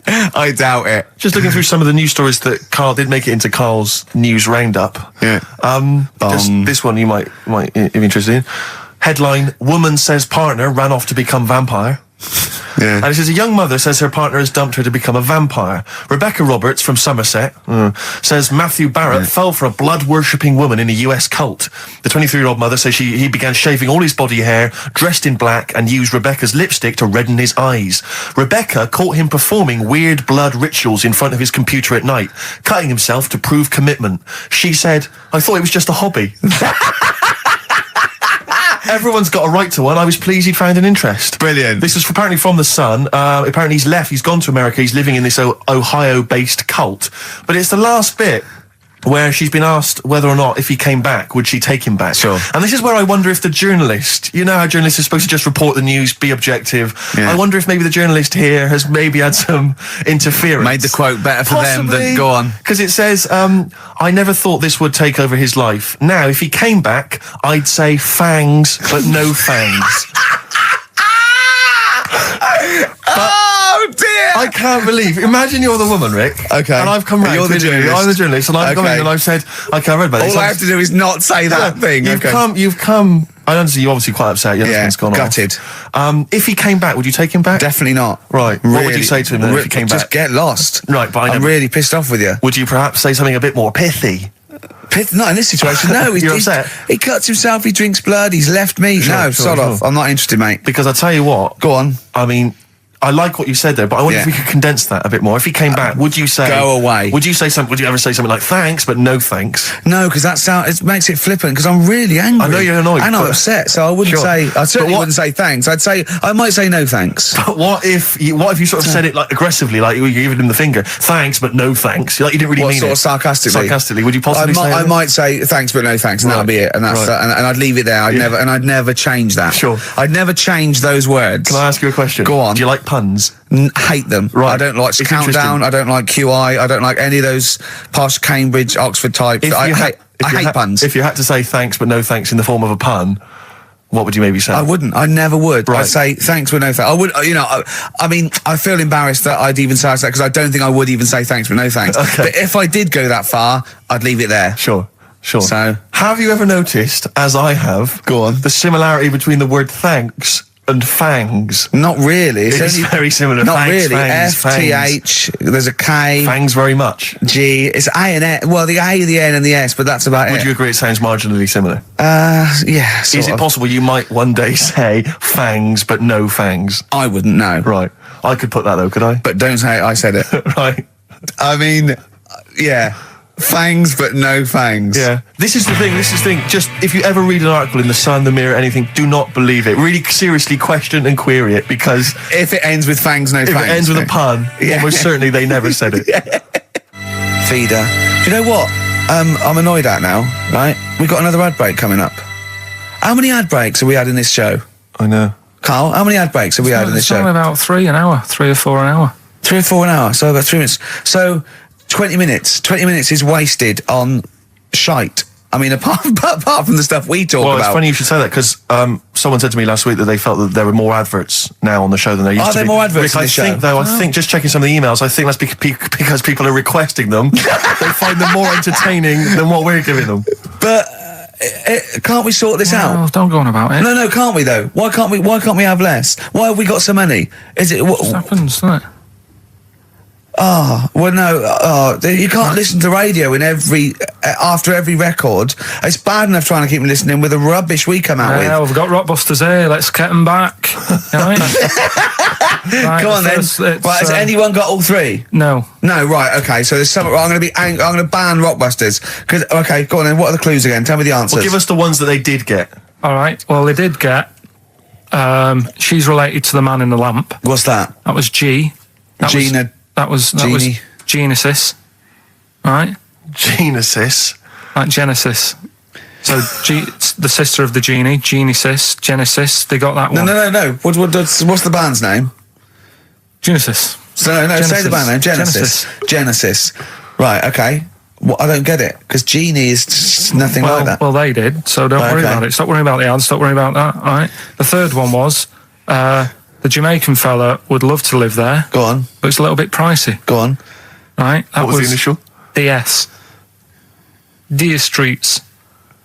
Right? What? It's a Deer Street to live on. Deer Streets, oh yeah, I haven't heard of them. They're a band. That's Dire Straits. No, it's not Dire Straits! It's not Dire Straits! Deer Streets! The Jamaican fella. Go on, make it sound like that. Like Deer Streets. Deer Streets. Do it again. No, it's still not. Keep going. I haven't got it yet. Go on. Deer Streets. Deer Streets. They got that one as well, so... All right, well, let's hear the one they didn't Can I get. do an impression of a Jamaican fella saying Dire Straits? Right. Dire Straits. The first It's not one, the same. The first one they struggle with was, I'm going to the northeast. What are you going there for? Well, when you say struggled with, no one got this. No one got it. People Go on then. didn't even attempt it. Okay, go on, the northeast. What? I'm going to the northeast. What are you going there for? Seal. Seal? What? Hull's up in the northeast, isn't it? Hull is, yeah. Sea Hull, yeah. Yeah, so... I haven't heard of them either. Is that That's a seal, right? So that works. Who's Sea Hull? Seal. Oh, Seal. Yeah. What's that got to do with the north, though? Seal. That's the way I'd say it, innit? Okay, that's the end of Rockbusters. Unbelievable. That's the end of Rockbusters. I can't believe we even brought it back, Rick. Right, I'm serious. That's the end of Rockbusters. Can I be honest with you? Go on. I'd love to hear some adverts now instead of that. Well, hang on So a would minute. I. Adverts are better than that. I'm just saying Laura. Doesn't matter. Laura's the Fine. one with... Well done, Laura. Right? She Well only done, got two, Laura. but we'll give her that. Yeah, just play the So, ads. I'm right. actually looking forward to the ads. Really looking forward to it. I hope there's a phone. Black Rebel Motorcycle Club. We're all in love on XFM 104.9. Sorry about Rockbusters. That's the end of it, definitely, because it was dreadful. Do you know what I mean? It's not. Do you know what I mean, Steve? Yeah. It's quite funny, but that was awful. I mean, we've apologised for that quiz so many times. I know. We've given it. I think it's two People like comebacks. it though, don't they? No, they People don't like it. They don't like it because do it's like it, they that's love too. That's people. No. That's the end of that. Less adverts next week. Sort that out. Yeah. Because it's awful. 20 minutes of adverts. Do you know what I mean? It's not what people listen for. So, right, redeem yourself. Have you got the film thing you're in? Right, yeah, I'm in a film. It's Pulp Fiction this week. Right. Right. Changed it a little bit, tweaked the storyline a little bit. Okay. It's just To make it better, yeah. It's just do you know I've talked about Suzanne's hair and that, Yeah. about when she got it cut, didn't like it and that. Yeah. So it's sort of about that. Listen to it. There'll be a question at the end. You can win some good stuff. Yeah, well. Right. So, and this is a scene where they're in the restaurant. Do you know when they're about to do the robbery? Yeah, play So it. it's not a restaurant. I've changed that. It's a barber's. Right. All right. Okay. All right. God. There you go. Then. Is there going to be a question after this? Yeah. Okay. Right. Girlfriend came in here earlier. Had a haircut. I'm not happy with it. Look at the state of that. Well, don't laugh. Yeah. I mean, I don't want to cause any fuss, but just want you to sort it out. Afraid I can't do that. Well, you can do that because it looks a mess. Look, my friend, this is just where you and I differ. Well, you've got to do something because look at it. When she came through the front door at home, I thought Dave Hill out Slade had walked in. Funny, I was thinking the same thing. Look, I don't want to cause any problems or anything. She hasn't even seen it properly yet. She sort of had it cut and came straight home and didn't look at it. Suzanne, just look in that mirror. Look what they've done to your head. God damn it, what is it? Suzanne! No! We're not gonna do anything stupid, are we? I'm the manager here. There's no problem. What do you mean it's not a problem? Look at the state of her hair. Be calm, cooperate, and this will all be over in a minute. I'm gonna go home. No, we're not going anywhere until they've sorted your hair out. I'm not walking home with your hair like that. It's embarrassing. So let's just get it... You die. No, forget having it dyed. Just get it cut. Colour's not a problem. Just sort it out. Just get rid of... Let's see what we can do. Right. Good. Look at it. Look at the state of it. I'm trying real hard. Suzanne, just keep your head still there so we can... Just hang in there, baby. You're doing great. I'm proud of you. Just sort that bit out there. Just put that.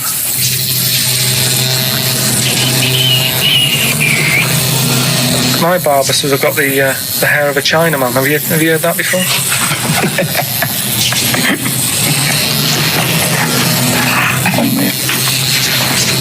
What? What's so funny about that? Is it serious or what? Freaking me out. If my answers frighten you, you should cease asking scary questions. It's almost over. There you go. No, it's not brilliant, but that'll have to do, won't it? I reckon we'll have to buy her a hat on the way home. Yeah, that's probably a good idea. Do you think Suzanne's listening? It's alright, isn't it? I like the fact that in that she's represented with a sort of dimwit southern accent. Yeah. Your girlfriend. So I'm sure she'll have appreciated that. Alright, It's nice, yeah. It was a nice... I don't know what kind of copyright infringements that was made. Yeah. Well, Right, well, the question is, what did I say is odd about my hair? odd about your hair? Yeah. Oh, well, Alright. yeah. Fans of the show will know that already, I'm sure. Yeah, so email in, ricky.gervais@xfm.co.uk or, just email, actually. Yeah. Bored? Right? Yeah. You can win some tat. The usual address. That is a beautiful record. Yeah, this is Thunder Road by Bruce Springsteen, as recorded by Badly Drawn Boy. You'll enjoy it. Good job. Badly Drawn Boy doing his version of Bruce Springsteen's Thunder Road. Good effort. XFM 104.9. Tricky song to do a good version of, but not Good bad. effort. Not bad. Badly. Tell you what, who's also made a good effort? Go on. Stephen Gunning of Tooting. He's correctly identified that Carl's hair is like that of a Chinaman's. Or it was. Yeah, and many other people have emailed in saying, how can we know what your hair's like because you are a bold mank. Yeah. So people have correctly... Is picked up our on that. language okay on this show in general? I've told you that, to be careful on that. Yeah, why don't you try putting some effort into it as you get Mondays off for this 2 hours? You come up with Rockbuster clue that no one can get because it was impossible. It wasn't even a clue. Yeah, I've got your headlines. I've done Pulp Fiction, right? I taught you about that fella, the builder fella, and his eyes and that. You don't even know what you're talking about. You don't even know what you've taught me. It's sort of like you borrow information. It's like one of those things that, what are those things called, write once, read many. You can just pass it on, and it's Yeah. one of those CDs you can just play once. Well, it struck me that when- is you and information. It goes in. If you tell someone once, it's like you've lost it. It's like passed the parcel with knowledge. It's gone now. You don't even remember what you told me. The chain letter. What? You mean chain letter, don't you? Shut up. It struck me when we were listening to his phone call to you at the very beginning of the show. I don't know if you might have missed that, but basically it was a message that Carl left for Ricky. But about halfway through that message, there was the feeling, I don't know if you noticed, but like the words started to fall apart. It was like he wasn't going to make it. Every time Carl opens his mouth, it's the equivalent of walking across one of those rickety bridges in Indiana Jones. That you might not make it to the other side. I know. Yeah. Oh, look at him. Anyway, we've had a few laughs and we've had a few insults. Yeah, but, so we'll try and honestly, I'll try and sort out something else as opposed to Rockbusters next week. Less adverts, I think. Ideally. What else? Oh, better chat, better music, better presenters. No, come on. They got rid of Monkey News. What's it? Nothing Oh, no, going is on there there. no Monkey News? No, it's gone on this week. Don't talk. There must be some Monkey News. It's not like it's real news. You tell us stories about chimps from the 18th century. It's not. Don't Done it give me all, done it nothing all now. happened this week. You just didn't look at the internet. Did look. The And only there's thing no you could- news. there Nothing was- happened. There was one little bit of monkey news about how you can now buy tea that's been picked by little chimps because it tastes good. That's what they're saying. Right, why does it taste good? What I do don't they know. do to it? I don't know. It just annoyed me. Is it those chimps from the PG Tips act? Well, that's the annoying Are they thing. dressed up, having funny conversations? Well, like that's in the a house thing. somewhere? Everyone made a fuss about, that's cruel making them pick a piano up. Yeah. If I was a chimp, I know what job I'd prefer. Sure. Do you know what I mean? Doing removals rather than standing in a field picking tea and that. Yeah. I love the fact that he probably thought that was a documentary. He thought it was a trailer for a Channel 4 programme. Oh, we'll be back next I've week. got a little treat for them. Right, that winner of the DVD, watch the behind-the-scenes footage because you see Carl's little round head So they're enjoying that. Who won that, by the way? We've given that away, haven't we? Yeah, we forget what it was. It's gone. Don't bother watching the rest of the stand-up, though. It's a bit poor. Leave you with 50 Cent's outfit. Fiddy. I called him Fiddy. I called him Fiddy Cent. Back next week. Fiddy. Yeah. Darkness. I believe in a thing called love on XFM 104.9. I'm Ricky Gervais. You're Steve Merchant. Sure. That's little Karl Pilkington over there. Where is he? There he is. There he is, yeah. All right. Yeah. Hey. Back together again. The old gang. Yeah, it started last week. I think triumphant return. I think it went well last week, didn't it, Karl? Good show, wasn't it? You loved it, didn't you, Karl? Brilliant, right? Yeah? Yeah. Now, you weren't speaking to Suzanne last week at this time because you said she had a haircut, probably quite an expensive haircut. She's a lady in media. She's got to look good. She probably doesn't go to the barber like you or just shave it at home. She probably spent quite a little bit of money on it. She came home. She thought, well, my sweetheart, my lover, my sweetheart, you know what I mean? The man in my life is gonna love this. Well, he adores everything about me. He's gonna love my hair. She walked in. Hello, Karl. All right. You look like Dave Hill from Slade. Is what Hugh said to the poor woman. And then talked about it on air. She was furious about that. So what did you do? Karl? She did listen, yeah. She wasn't happy. And she heard you slagging her hair off? Yeah. Well, what so this is probably annoying her now. Well, no, it doesn't matter. We can do a lot today because she's at work. So, and of course, no one's going to tell her. Let's have a chat about a fat arse, shall we? Let's get it all done. Oh dear. You are in so much trouble. That's he's realised he is a little bit worried. Oh, didn't you go and buy her a coat or something? Took her out on Sunday and treated her to a new coat and that. Yeah. But I offered, I said as well, I said I'd pay to have it done again. Oh no! Karl, you have, oh God! Oh my Christ! So she listened to the show. What did she say? You got home, she'd heard you slagging her hair off. Imagine that. He thinks that's a good thing. We've won the polls. Brilliant. What are we doing? Well, you can have facial surgery now, love. It's sort of like, it's just, Christ. You offered to have it done again. Unbelievable. Yeah. But I got home and she's like, being moody with me, right? Yeah. You thought something's wrong, so you must have listened to the show when I was slagging off her hair. Well, his first thought was she's probably looked at herself in the mirror. She agrees with me. Yeah, that barber's been round again. Yeah. And she just said, that wasn't very nice of you, was it? Oh. So I just said, hang on a minute. I said, that's what we do on the show. When I'm slagging off, Chinese people looking old or whatever, I said, you never interfere. Sure. I love the fact. She's got to get her priorities right. I love the fact that she's in the same queue as a billion people you've never met. Yeah. That's fantastic. She's in the same queue. Well, you didn't complain when I was slagging off. Karl, I don't think Karl has ever admitted he might be in the wrong. Ever. Certainly not to your eye. So did you admit... That is so true. Isn't it? That is so true. He's never admitted that he might be in the wrong. So did you, in this instance, agree that maybe you'd overstepped the mark? No, I just said she took it badly. Do you know what I mean?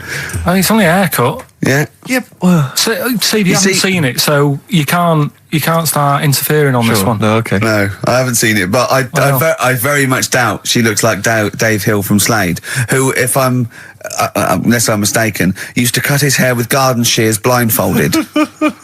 Well. So, you know what I mean? And did her teeth stick out when she started to speak with a Brummie accent as well? I've got used to it now anyway. So, and so did you bought? So at some point you came crawling back and you said, "Do you want me to buy you a coat?" I just said, "Let's leave that. Let's go out and have a good weekend." Sure, but get your hat before we go. And treated her to a new coat, and that it's a nice coat, so people will look at that rather than looking at the head. So if does it do flash? It's got obscenities across the back. If anyone who knows Karl's girlfriend is listening, tell her. And maybe you're a work colleague and you're listening to the show. Because I think this is terrible. Get her to phone him now. Get her to phone him now. I mean, get her to phone on the XFM number. What's the fat ass complaint line? Because you are in deep shite. Cemetery Gates by the Smiths, of course, off the Queen is Dead album. Lovely tune. Makes you happy, doesn't it? Absolutely. It's a nice song about dead people. Yeah, it's beautiful. I just wondering, Rick, what your opinions are, what your thoughts are on Britney Spears. Liked a couple, bit bored. I think she's panicking a little bit. I think she's a little bit desperate with all this Madonna stuff. Yeah, all the kind of lesbian. Yeah, I don't know. Yeah, she's all right. I've got nothing against the girl. Well, I think it was in Hot Tickets magazine. Sure. It's free with the Evening Standard. Yeah. I might get some free Evening Standards now. I've plugged that. Yeah. I just reading in there that I don't know if it's still going to happen, but apparently she was going to do a little cheeky appearance at GAY. GAY? In London. And obviously I was quite excited because I'm a Spears fan. Do you know that's what that spells, don't you? GAY? Yeah. Gay. Yeah. Yeah. Well, I think it is a gay club. Oh, sure, This is what I was ascertaining from the article. Oh, because they've called it what it is. Exactly. Yeah. And it was apparently she was going to be previewing some of her new album live on stage at GA1. And that's an intimate venue. Normally you'd have to see someone like Spears, probably at Wembley Arena, someone like that. I'm thinking I'm a Spears fan, get a couple of the gang together. Yeah. So the lads. Exactly. Yeah. Cruise down there. Yeah. But then I read on in the article that apparently the doorman at GAY were only going to let in regulars, and the way they were going to ascertain if you were a regular was by asking a series of questions at the door. What, testing if you're really... Now, I don't know if the questions would be about the interior of GAY. Or the interior of someone else. Yeah. Or just general kind of... What, do you reckon you'd have passed the... Well, that's what I was wondering. So you'd have had to pretend to be... GAY to get in to see Spears. Now Can you say gay on the radio? Yeah, I think so. Yeah. There's irony, isn't it? So you're pretending to be gay to get into a club to see a bird, if you like. Yeah. I'll give you a little quick test. Right. Shall I? All right. Sorry, what's your name, mate? Paolo. All right, Paolo. Yeah. You haven't done a lot with your hair. You just sort of let it grow out. I mean, would you be putting product on a bit later? Because I mean, you don't look very. You look sort of quite masculine, quite. Yeah, well, sort of like you didn't care, like you have no care about how you look, like you're a. Normally it would be shaved. Of course. Oh, okay. Yeah. We would say normally that looks about like 3 months growth there. Why haven't you? I've been ill. Nothing serious? Nothing serious. Okay. No, that's why I let it grow. So it's grown. Okay. Yeah. So what time would you normally be going out then? Normally I'd go out about about 8ish. 8 o'clock in the evening, you've got? No. That sounds a bit early. That's what... No, I'd go out about 3 in the morning normally. Right, so I take them. Yeah, okay, right, so that's right, yeah. Where'd you go? Down sort of... Compton Street for a coffee and then onto GAY with your little shaved head. Yeah. Okay, well, you're doing fine. Gay. Sounding pretty good. Can I just ask you one final question? 20 bender points? 20 bender points. I'm just going to let you in. Okay, I'm just going to tell the guys to let you in. But I'll ask you one more question. Yeah. Do you prefer knobs or tits, Paolo? Knobs. Knobs. You love knobs, do you? Can't get enough knobs. So you hate tits, I assume? Loathe them. You hate tits, do you? Yes. Okay. What? Even Liza Minnelli's? I don't know what to say. I love hers. But not in a straight way. Straight way. In a so okay. So you love knobs more than tits, right? Okay. I love knobs. In you go. Thanks very much. Brittany's on, do you? Oh, she is so sexy. Oh, see, that's what would give me away. It'd be like the Great Escape. It's just the last. Yeah. You just. Well, you're. I think you're probably a bit bi. Right. Yeah, okay. but I mean, go in anyway. Thanks very much. Okay, the drinks are quite expensive. Oh, I thought so. Pop your shirt off, will you? Hey, Outcast on XFM 104.9. I'm Ricky Gervais, Steve Merchant, Karl Pilkington. You alright, Karl? Yeah, not bad. Yeah. Just when you were talking just now about like the gay stuff. Yeah. Right. I don't know if you saw the thing the other week about the fella who's on that quiz show. Oh. Sort of. Oh right. Okay. Gay fella, straight sort of man woman thing. What are you talking about? Tell me what did you see? Tell me what you saw. This is like a kid come running in and he's seeing something frightening. It could be an alien, could be a ghost, could be a paedophile, and you've got to get exactly what actually saw out of him. Right, what did you actually see? It's just this fella who's a woman. Right. Right, okay, right, try and talk like a human being. Right. It's a quiz show that's coming on the telly. And it's this woman. Right, is it a fella who's a woman, or is it a woman? Bit of both. That's why I'm talking about it. But what do you mean? Is it a pre-op? Is it a transsexual, a transvestite? Is it a lady boy? Is it an hermaphrodite? What is I'll tell you it? about it. Well, tell me. I'm telling you. It's a woman. Well, it's a man. Oh, forget it. Listen. Play a record. No, listen. come on. What? It is a man. He is a man. Well, Oh, Christ's sake! it's a TV program where they've got this Transvestite or television? It is a transvestite, yeah. So- but the problem is, I'll tell you just because you don't know about it. The program is. I don't know. I still don't know about it. I don't know anything about it. Still, I don't know. It's a woman, man, woman, TV program. Look, TV. No, it's a man who is now sort of half a woman. And A man who is now half a woman. no, well, this is what's weird about it. He's got the top half, but not the bottom half. What do you mean? sorted He's out. got breasts and a wig, but he's still got his boys downstairs. He's Why got do you do that? his caps and the boys What are do you do still that there for? with his Y fronts. Why But is that? upstairs, he's got a lovely pair of dumplings. Why do that? Well, he's halfway through. But why not get it all done in one go? Maybe he couldn't afford it. Well, wait until you've got all the money. That just looks a mess.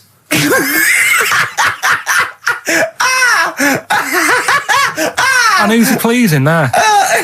Well, he wakes up in the morning and pleases himself. He can't believe his luck. He doesn't know where to start. No, but what I don't understand, I mean, I don't want to see him. Well, could I just finish that sentence? What you don't understand is just about everything. Yeah. Right. What? I find it weird, right? I sort of I understand the gay thing, right? But Do you? What do you mean? well, I know. Well, I tell know, me the gay thing. Explain the well, gay I thing. just know if you're a fella, you like men. I don't know much more than that. What do you mean you don't know? But what I mean is, with a transvestite, what's going on there? What do they want? A transvestite is a cross dresser. See, I don't get that either. Because You mean a transsexual? That's a man who likes to dress in women's clothing. They're not necessarily gay. They're not gay. They're often not gay. They just happen to like wearing women's Those clothes, aren't you? but then why not wear women's clothes that could be seen as a bloke's, like Suzanne wears jeans? No, but Just but that's buy the women's thing. jeans. But that's their problem, is it? They like being seen as a woman. They like being seen as a woman. It's not just that it's more comfortable, or they'd wear a kilt. They like being seen as a woman. They feel more comfortable. All right, and what's the deal with this fella who's got... We don't know who both? this fella is. No, we don't know this man who's half a woman. He's called Miriam. Oh, that's helps. yeah. Brilliant. I love this scientific basis. No, I so think- all he's done, he's had the tits done. He's probably had the hormones. Probably lived as a woman for a while. The last step, because you can probably reverse the breasts anyway, because they're probably implants and hormonal things. And whereas you chop your knob and boys off, that's you come back the next day and go, so I didn't mean that. I wanted my ears pierced. It's a bit more of a bigger operation to put them back. So doctors are probably making sure that he's just Surely absolutely... if you've had the top half done, you're not going to go back on what you've said. But no, what's the top half being done? I could get you breast implants, give you a bit of hormonal treatment. Now, and that you would could be a great idea for next week. and you could reverse it. What you can't do is grow a knob back. Well, you can. Last week you were talking about growing one on your arm. Yeah. We've done that. We can, so that is possible. But the thing is, the truth of it is, I think I do know about this story. I think it was a television programme called There's Something About Miriam. The conceit of which was that this pre-op transsexual So I guessed that right, yeah. was masquerading as a woman, Right. and various blokes who didn't realise that this was a man had to I've heard try about and this. seduce her. And when they found out that it was actually a bloke, and a lot of them had kissed agree. her, they refused to let it be shown. I There was a big agree outrage. though. That's just terrible. Yeah. That's It's deceit. absurd. But I mean, that's awful. I hated that. Yeah. Yeah. So what... I think it was a Sky One programme. Is there anything other than The Simpsons on Sky One that's worth watching? Have you ever tried to watch that? Have you ever seen Kirsty's home videos? Yes. Yeah. But it's things like it's dogs on a slide, babies falling over. Do you know, it's only recently reduced from an hour in length. It used to Really? be an hour long, and it was just, if you haven't seen it, it's just like camcorder footage, like Do you you've know been what I filmed of like? people falling over. I like an old woman at a wedding falling over and showing her bloomers. That's all. my favourite. But I like it when it's Kirsty's home videos uncut. So it's kind of 4 old women, like, naked, With their tits falling out. windsurfing. Oh, Christ, It- imagine that. Does it whistle? Well, It's just, I mean, have you ever really sat and watched anything on Sky One? No. That wasn't The Simpsons, or Star Trek. I think that's what I watch on. I think that's Or pretty much wrestling. what I watch. Wrestling. They have WWF wrestling, cartoons, and just the worst programs. I mean, I've seen a bit of the wrestling. It's hilarious. It's hilarious. It's like a station that's made by a 14-year-old boy. Yeah. Well, I think that's probably what it is, isn't it? Yeah. I mean, that's exactly the demographic. Do you like Sky One, Carl? I haven't got satellite ever, so... Why not? I thought you'd have loved that. No, I would love it. Discovery Channel's all about no. slugs and that and weird stuff like that. I know. Chimps. I was reading about slugs the other day. There's a thing on one of the channels called Monkey Business. Yeah, I watched that. Yeah. Because I was doing that thing, wasn't I, with Richard Bacon. Yeah. Where you can watch the telly and that. You're talking riddles. You're actually talking riddles and forget a play record. You should be the gatekeeper in some kind of Dungeons and Dragons fellow quiz game. All right, yeah. Let me enter. Right, yeah, but I was doing that thing with Richard Bacon. What can he mean? What can he mean? He is the wise There's one. a man Just who's play also a woman. Yeah. The upper half is, but is the bottom. Yeah, play a record. Bit of Clash. Oh, yeah. Come on. Train in Vain, XFM 104.9. The Clash, Train in Vain on XFM 104.9. Ricky Gervais, Steve Merchant, Karl Pilkington. Coming up after the ads, the return of Rockbusters. How excited are you, Rick? Pretty good. And he's got another one as well. His return of when he appears in a little film. Sure. He's done that. So if you've got some shopping or something to do, I can pop out now. Shoot off now. XFM.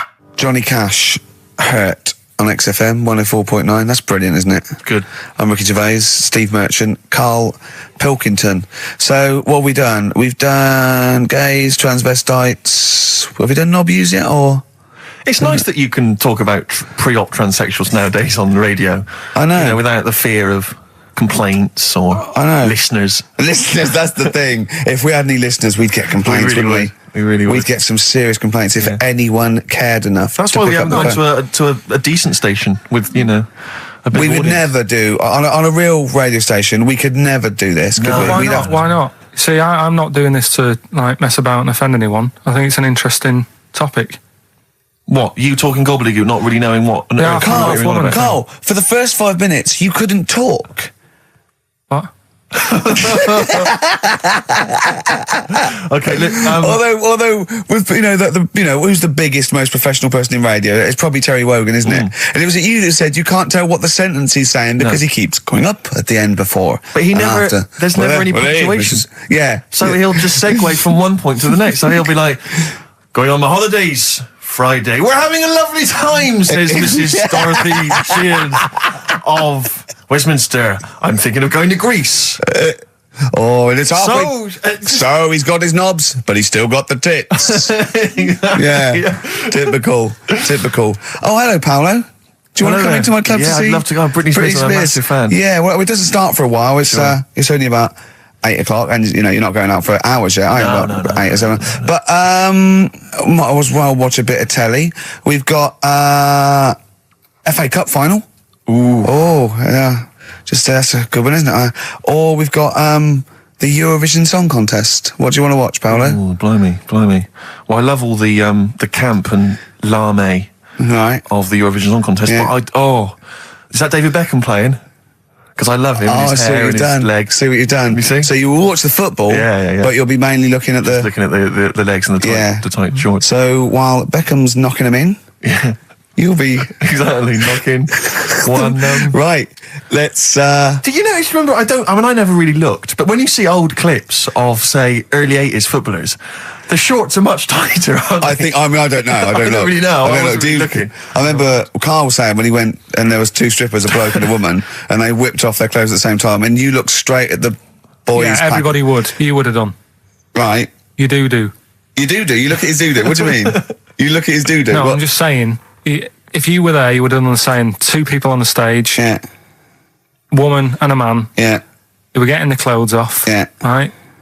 The fella took his pants off at the same time as the girl took her knickers off. Yeah. Right. All I'm saying is it's human nature to have a quick look, have a quick glance, see what's going on. See what's going on. And then I wanted to look at the woman, but she put her knickers back on quick. She didn't live opposite from you, did she? But just to return briefly to the shorts question. It's only because in the 30s and 40s, they were huge shorts, weren't Yeah. they? I mean, genuinely massive, like... Yeah, huge. A small child could wear them as trousers. They were I think that's to do with comfort and decency, though, isn't it? And then, but by the sort of 80s, there was barely any shorts there. I think that was fashion. But it's weird that you feel like at some point someone's gone, guys, I mean, They've good gone game too today, small. but it's just ludicrous. But that's what happened, isn't it? Because, you know, things get bigger and bigger and bigger, and then they get smaller and smaller and smaller. Yeah. And fashion's like flares, drain pipes, heels, flat. Yeah. Tall hats, flat hats. What do Yeah. you make of the miniskirt? Long hair, skinhead. Miniskirt, again, I don't know, I'm sure there's been 10 resurgences of miniskirts since 65, whatever it was. Yeah. You know, it's fashion, so the short... you know what? Do you know what I think, Steve? I think the shorts will get smaller again before we die. I think we'll see one more tight little packet of Premiership footballers running round with their offal squeezed like the last chicken in a butcher's window. Almost protruding. Wrapped up, yeah. Yeah, definitely. Imagine if they just wore cling film shorts so you could see what was happening there, Carl. Where would you look then? Because you like football, don't you? We're doing Rockbusters. I should have done Go on Rockbusters. then. Oh. Right, we brought it back. This is where I give a cryptic clue Well, and some initials, and you work it out and you win some stuff. I was going to tell you what the prizes are. Needless to say, they're mediocre prizes for a mediocre quiz. sure, okay, yeah. Oh, Where's all right, cool, DVDs video and for VHS? DVDs and Yeah, that. VHS. Who's still got that? Right, so there's three of them, and what you can do now, we've tweaked it a bit. Okay. You can text in. Mm-hmm. Right, so you can email or text. We've tweaked it a bit. 83XFM is the text, or it's ricky.gervais@xfm.co.uk. Is that what it is? 83 XFM? That's it. That is good, though, and it's convenient, because who's got their laptop up and running and Exactly. texting? On the So move. just at your phone. Brilliant. All right. Mine So- couldn't do that. I don't know how to do that on my phone. I don't know how to get... What do you mean? What do you mean? My brother wanted my postcode. He said text it to me. I couldn't work out how to do WC and That's 1. 'cause you're an old man. It's So I technology. had to write out WC1. Oh, for goodness sake. I didn't know how to do it. Pathetic. It won't do it for me. Pathetic. It's ridiculous. Go on. Well, it's 83936 if you have that problem. Right? Right, come on, we get on with the quiz. I Right, don't know. There's too many numbers now. Three clues. Here we go. First one is this Teletubby has got lice. Right? This Teletubby has got lice. This Teletubby has got lice. Right. The initial there is P, so it's a band or an artist that starts with P, and the clue is this Teletubby has got lice. Right? Yep. Second one.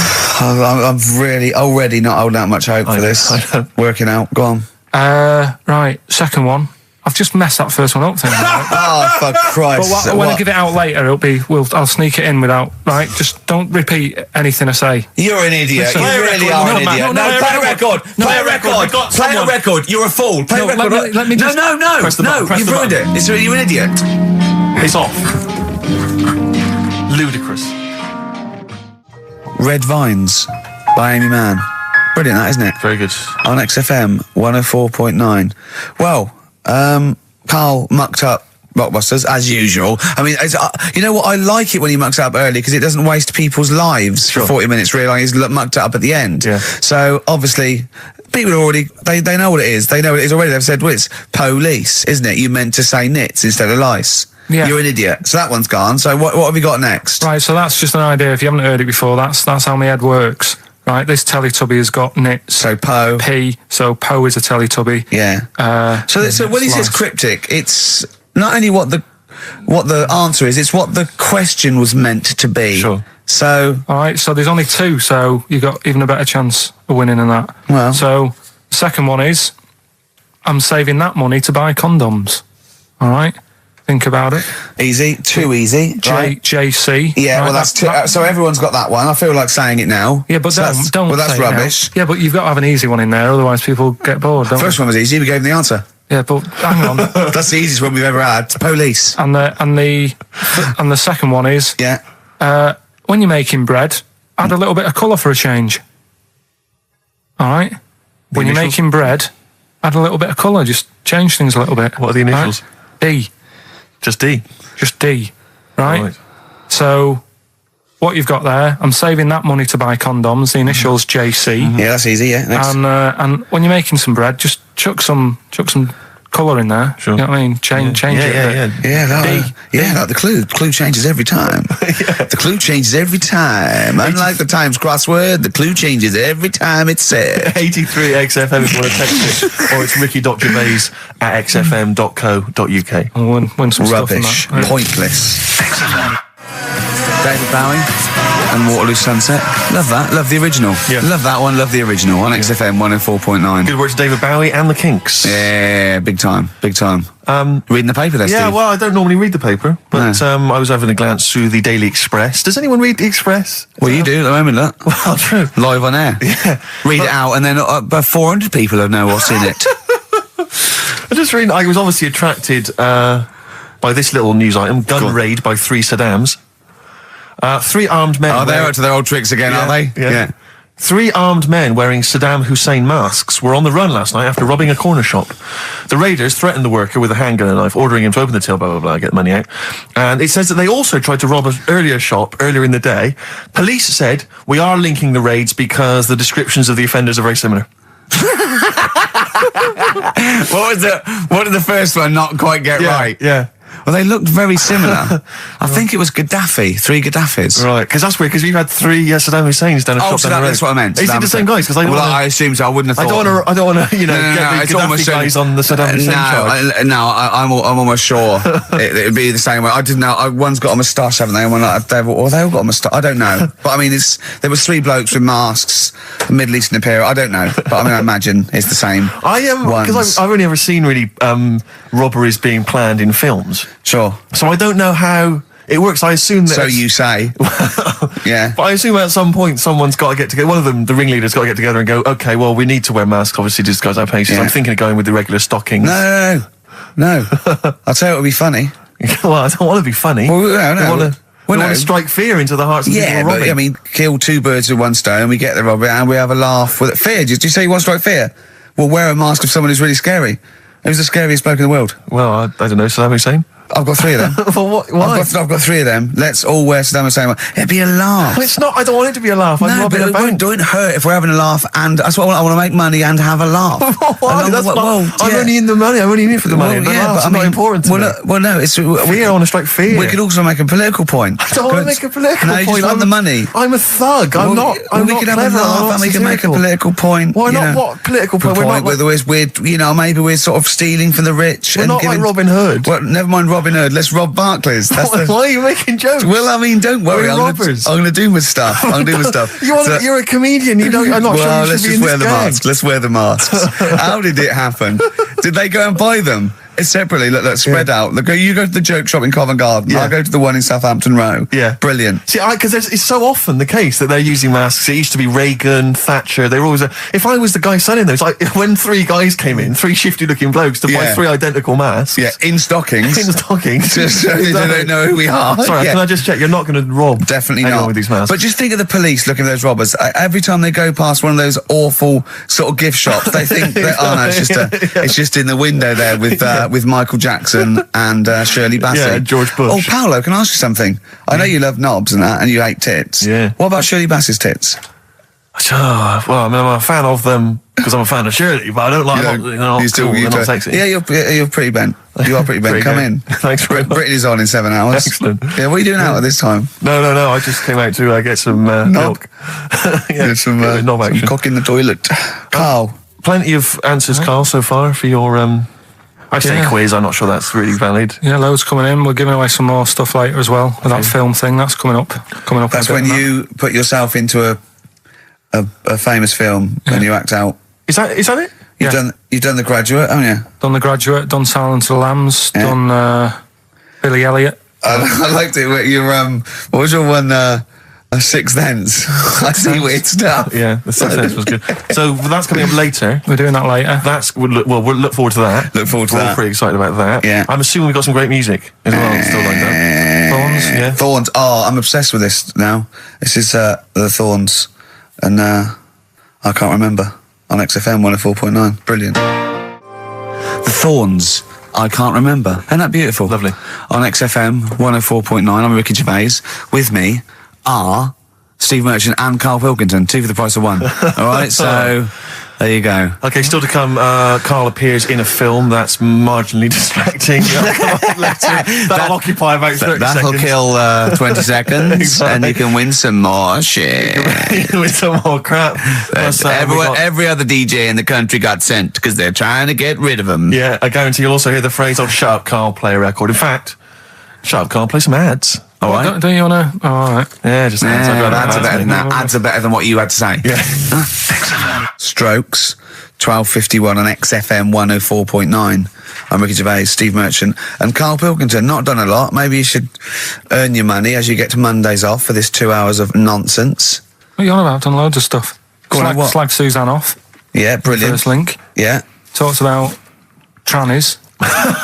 yeah, Well, same old, same old. yeah. Let's have something new, something Come on. fresh. Well, I've been looking around, right, on the internet for stuff. On the internet. Yeah. Your Bible, where you get all your information about the world and the universe and morality from. And you know, like how I always say to you, I don't really read that much of it. I just read the headline, Perfect. right? Yeah. Anna Nova have sort of nicked that idea to grab you. Nicked what idea? Well, to sort of get to the meat straight away at the top. Do you know what I mean? The headline to the story and everything. What? Right, these are But stories. the headlines already existed. That was why you thought that was a good not idea? like this, though. All right. Headline. Well, these are all headlines, right? Vibrating shoes could stop elderly falling. Do you know what I mean? Oh, God. You don't need... Vibrating shoes could stop elderly falling. Yeah, that's the story. You don't need to read on. That's what I'm saying. Well, Right, could you busy. read on anyway? Can't be bothered. You know Read what I on mean? annej. Well, Read- you have a look at that in a bit, right? All right. So, Okay, it's so what interesting. are the This is frustrating radio if you're sitting at home. No, well, but it's not on. They've turned it off. If you want to know more, you know where to go. That's what I'm saying. That's what they should do in the news. Get the news done in Bong. a minute. There's a good story about Iraq. Right. Bong. Have a- give me look it up. shoes. Look it up on the internet. Right. Anna Nova. Give us another bong. Bong. Family sick of living on Butthole Road. Oh, brilliant. Bong. Man wears same shoes for 60 years. Oh, bong. This isn't that good. Some fella pulls a train with his teeth. And in lighter news, I remember that. Jungle Donald. This one is very good. And the last one, man fails to break clothes pegs on face record. She's always good. Well, that's the one I did read on about. I love that. All those. That's the one he went on about. Go on then. Just Why is that news? He fails to make a record. So did I today. I know, yeah. I failed the long jump record today. yeah, didn't even take part. No, I was rubbish. But what are the rules on world records and that? I don't know if there are rules. There are certain things you can't. I mean, it's the Guinness Book of Records, isn't it? Really, that's the arbiter, isn't it? Yeah, but is there anything, if you said you wanted to do it, would they say, well, you can't do that? Yeah, they've stopped some gluttony records. Obviously, things that are in danger. So anything that's illegal. Yeah, anything that's immoral. Yeah, like that American serial killer that just got discovered. Yeah. Having killed 47 women. I don't think he can make that into the Guinness Book of Records. No, because people will be trying to beat it, won't they? But there was some other story about a fella eating watches and that. That can't be good for you. So why don't they say, look, don't do that, do something else? He wanted to stay regular. Do you know What what, do you I mean? mean? Though? I just wondered. What do you if mean he was there's any- eating watches? He just said he was eating watches. He ate about 3 in about a minute. How could he time it? Do you know what I mean, though? And then the other thing is the one that I was reading, the world record with the fellow who's pulling a train with his teeth. Does that make any difference that he's done it with his teeth? What do you mean? Well, what difference does it make? Well, isn't it? It's quite hard to pull a train with your teeth, I imagine. Well, it's pretty hard to pull a train. All I'm saying is it because he couldn't beat the fella who's pulling it with his hands? Well, so you tweak this it is a bit? my point. I think there was one bloke with a record for the running backwards 100 metres was sort of like 11 and a half seconds. And I was thinking, turn around, you'd probably have a really good go at that. Do you know what I mean? Yeah. It's sort of like doing a marathon with a milk bottle on your head. Take the milk bottle off and see how fast you can go, you twat. But you can just tweak it, like the fella who has done the pegs on the face, right? Yeah. His name's Gary Stretch Turner, right? Right. So you're sort of cheating already if he's got a stretchy head, right? But You are, right, you are one of the most stupid humans I've ever met. Well, get me in the book. Yeah. Right? But listen. So Gary Stretch Turner, right? His record is 153 pegs. Yeah. He did it again, and he only got 150 on. So he hasn't broke his own record. Right. But what I'm saying is, if he tweaked it a bit more, would that make a new record? What? Well, if he said, I've got 150 pegs on, but at the same time as eating a burger. I see what you mean, yeah. He'd be the world record breaker for pegs and eating burgers at the same time. Yeah, just change it a bit. If you know you're not going to make it, just do something else. I'm assuming the rules are set at the beginning, Carl. That's it. That's where they say, right, you're just going to do the pegs thing. You're not going to introduce burgers halfway through, are you? Definitely not. And then they have a go. I was on one leg, not interested. How many pegs? 150. Can I just ask very briefly, I was quite interested by the family had to move because they lived on Butthole Road. Yeah, I quite like that one. I don't know if I've told you before, Rick, where I used to live. I'm not going to tell you the name of the street that I used to live on, not on air, because my parents still live there and I don't want, But I'm going to write it for you now. This is the genuine name of the street I used to live on. Just imagine when you're at school. Yeah. And like in class, for instance, in French, you've got to say, you've got to answer where you live. Yeah. J'habite, wherever. Yeah. That's the name. This is actually the name of the street we lived on. No, it's not. I swear to God. That is... Absolutely right. I could phone my father now and he could confirm that for you. I swear because he doesn't want to God. And I tell you that... But listen, do you know what worries me? It's the apostrophe S. I know. Because that's blatant. Yes. Amazing, isn't it? That is incredible. But imagine how embarrassing So if I look that up in the Bristol... You will find that in the Bristol A to Z. I swear to God. That is really... Why have you never told me that before? I can't believe I haven't. That's I'm incredible. still embarrassed now. Do you know, whenever I have to phone up, if I have to give that address, I always spell it instantly. Really? Like, somehow that'll hide it, that'll disguise the name. But it's interesting, my friend Rufus, his parents lived in a place called Fockingham. Right? This is amazing when he was growing up. They lived in Fockingham. Yeah. They moved to a village called Fingering-Hoe. No! I swear to God. Really? Amazing. Oh, well, God. Perhaps you come from an amusing town or street. Hello, mate. Fingering-Hoe or Fockingham? Well, that's my business. Exactly. Well, this family who's sick of living on Butthole Road, right, said the thing that pushed them over the edge was the sign was outside their house, and tourists were always coming, sort of having the picture taken with the pants down next to the sign. Oh, no. That's the thing that... What's it called? Butthole Road? Butthole Road, yeah. Well, that's bad luck, isn't it? That is bad luck, isn't it? Who named it that, though? Exactly. Yeah, but it's not as if they've named it that after they've moved there. They bought the house knowing, oh, there's a lovely house here, so where you live, what road it's on. Well, I'm going to go, well, it doesn't matter, look at the house.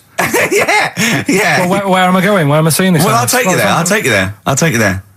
Well, so you don't need to look, just don't look at that sign, just come into the house. Lovely house, isn't it? It is nice, yeah. Well, my family wants to come later to have a look at just tell them I'll meet them at the bus stop and I'll drive them here. You don't need to know where you're going. You just sort of know, won't you? You'll know from then on. Oh, we get letters. Have them delivered to me if you want. I'll bring them. I'll bring them round. Don't worry about that. That's incredible. But I can't get over that. Where Steve used to live. That's extraordinary. Anyway, if you perhaps live in Tits Avenue, or Wanklin Drive, Wanklin Drive, just get in touch. Let us know. We're not really interested, but it might fill up 5 minutes. Let's play a record. Let's come back with another of Carl's amazing quizzes. I'm going to Spunkton later. If I Was Your Girlfriend by Prince on XFM 104.9. Yeah. Ricky Gervais, Steve Merchant, Karl Pilkington. Big time. We've had quite a few calls. Greg used to live in a place in South Africa called Arsagay. Arsagay? Arsagay, Nothing wrong with that.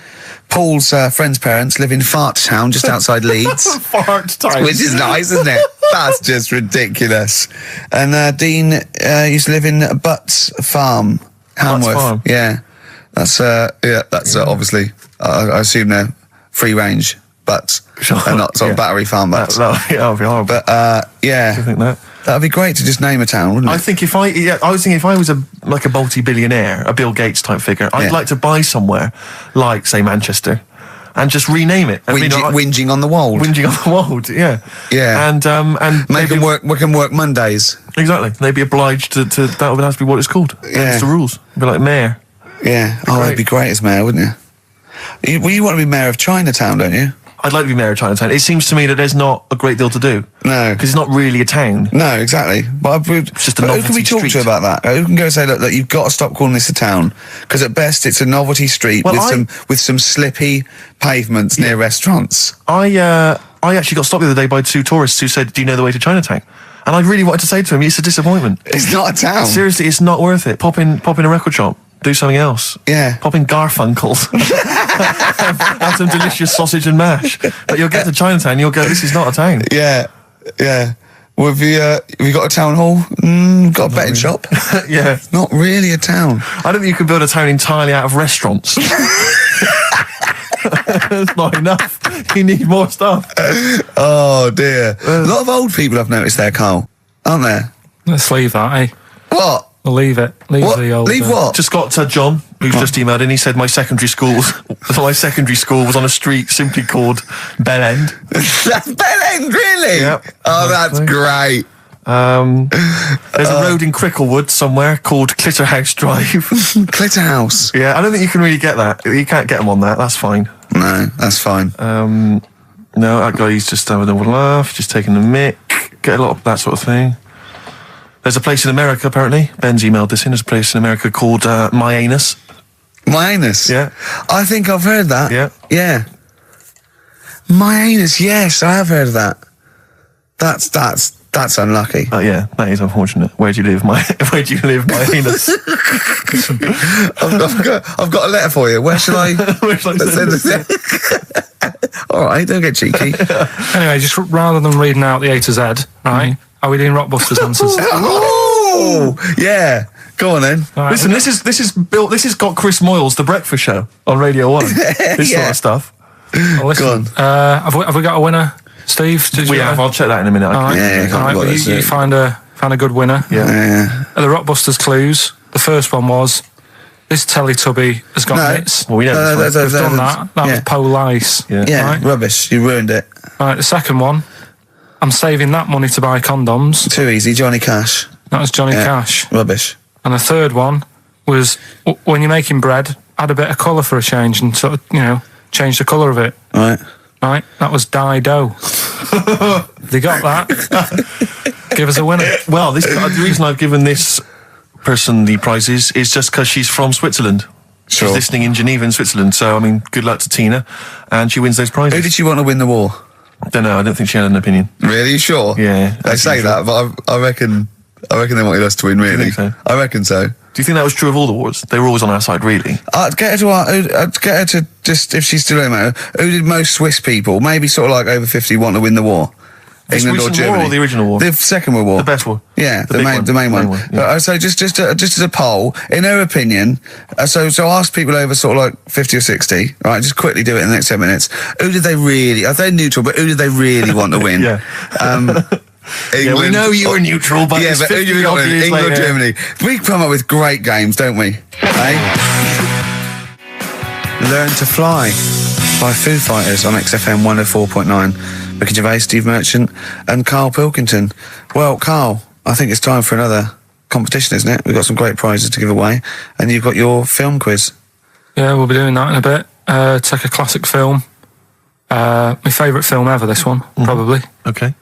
Sort of edit it, I'm in it, and you have to listen to it carefully in that, because there's a question at the end of it. Okay. You win some stuff and that, so we'll be doing that. I've just got some ads and that to get rid of. Oh, brilliant. Brilliant. Yeah. Lovely. Dynamism. XFM. Bad Day and REM on XFM 104.9. Carl's Quiz. It's a classic film. He's done some jiggery pokery. He's in the film.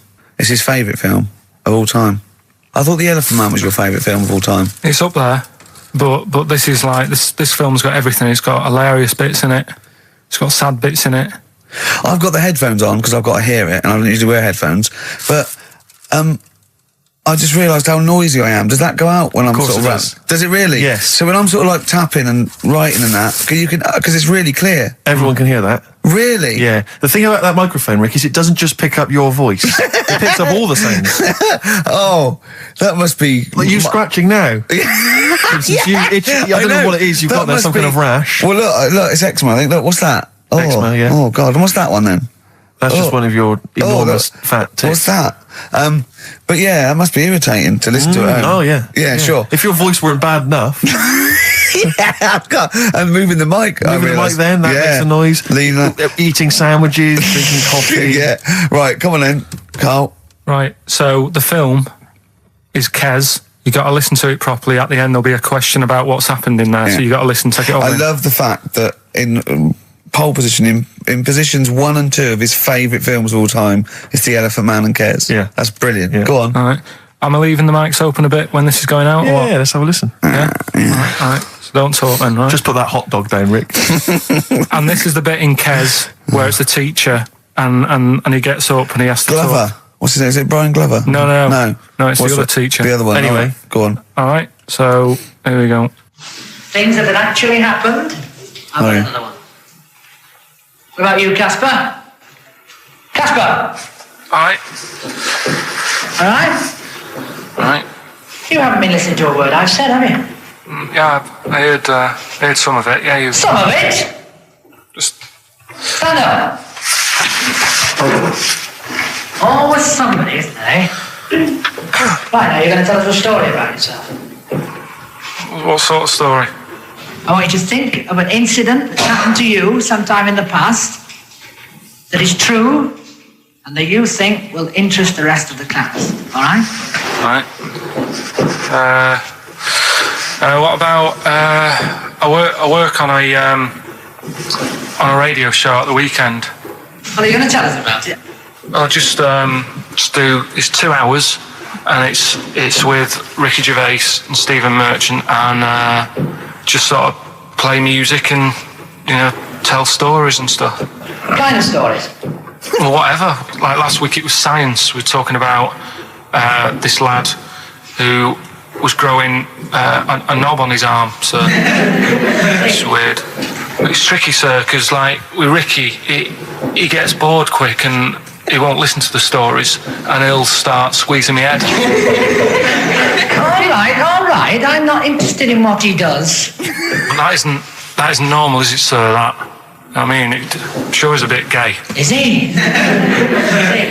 Just messes about, though. Do you know what I mean? I try and like come up with good stuff, like monkey news and like quizzes and stuff.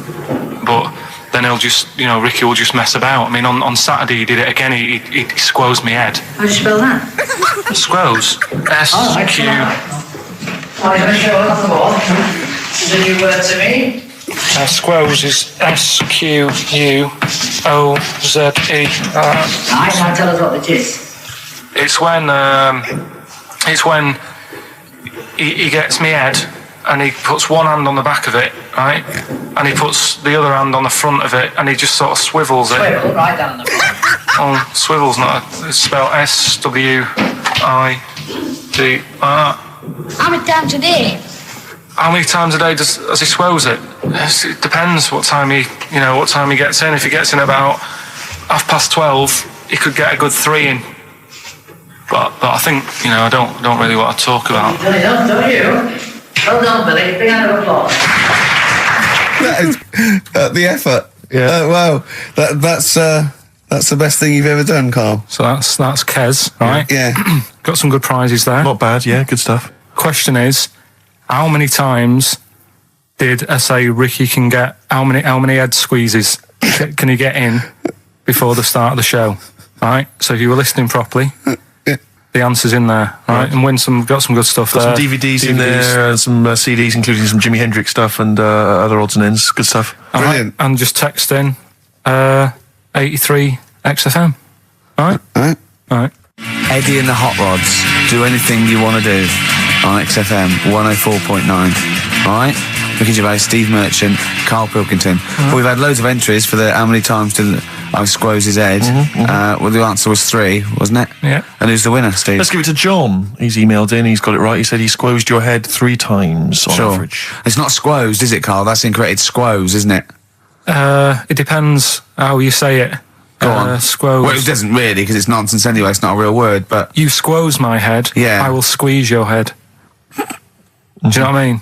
Depends what line you're getting it in. Sure. Tense. Yeah. Yeah. All right. Okay. Any monkey news? Any educating Ricky? Anything else? I don't feel that you've earned Monday off yet, because it's just 2 hours and you only did about 5 minutes of it. Yeah, but that took a bit of time to make. That's your own fault. Yeah, but I bet you didn't do it Monday. I bet you did it on another day. I had to come in Monday, didn't I? Yeah, but I bet you will do that on another day, so you're taking the piss even more, so you're doing it when you should be doing other stuff. You've still got Monday off and you've got 2 hours here. So you're laughing either way. So don't give me that. So, do you know what I mean? What else you got? Monkey news. Yeah. Right, let's do monkey news. You want to do it now? Yeah. Oh, we may as well have some monkey news. Let's have some monkey news. Do some monkey news. You made enough noise there, Rick? You want to... Sorry, but sometimes I like to move around, lounge and that, and at the mic. Sure. You know what I mean? Yeah. Well, let's have the jingle. We've not heard it for a while. Oh, chimpanzee that monkey news, Right. I haven't read this through properly. I'm just zoomed. Right. What do you mean you haven't read it through properly? Basically, right, it's about problems with chat rooms and that, right? A lot of people, it's like the new way of meeting people and that, in it now, chat rooms. You get on there, you can have a chat. If you say someone was having a meeting with someone, they wanted to meet. Right, okay. Please don't preempt it. Right, there is not an animal in the world that can operate and understand. Do you want to know the story? You said did they get married? It was 3 months later. She realised, there's a lot of bananas gone from my fridge. I want a divorce. This is what annoys Bobo. me. You say that monkeys can do Shakespeare if they're given the time. No, that's not it. Let's not get into the whole Shakespeare and monkeys. It's a philosophical conundrum. Please, let's not get into that debate again. It's about Right, so this one. Then. So this chat room, right? And the thing is, with chat rooms, you have like a big boss who's looking over it and making sure nothing dodgy is going on. Right. So certain keywords come up and is that Dr. Zayas? Right. So anyway, they were looking over it, trying to look for dodgy stuff, but they kept coming over like really strange things. Like instead of saying, "Do you want to meet in a restaurant or bar?" Right, it'd be like, "Do you want to meet in a tree?" What tree do you want to meet? Right. Okay. Are you shooting off? That's the end. Yeah. I'll see you later. Seriously, because that's gone. I'm just gonna listen to the end of it anyway. You're an idiot. You're an idiot if you believe that shit. Honestly. No, I'm just telling you what's online. Let's hear the rest of it. How you're ill. Okay, well, I don't know the PC term for this, so I really apologise. You're nearly retarded in some aspects. Instead of sort of saying wear something sexy, they'd say make sure you bring plenty of bananas. Right, you're talking absolute... Okay. Are you making up the monkey news now because you can't find it anymore? And instead of saying, should we get married, they're saying, how swollen and red is your arse? You stupid fool. Do you know that was me? Mark Ronson and Ooh-wee on XFM. Well, what a great show. We've had... Informative. It's been fun.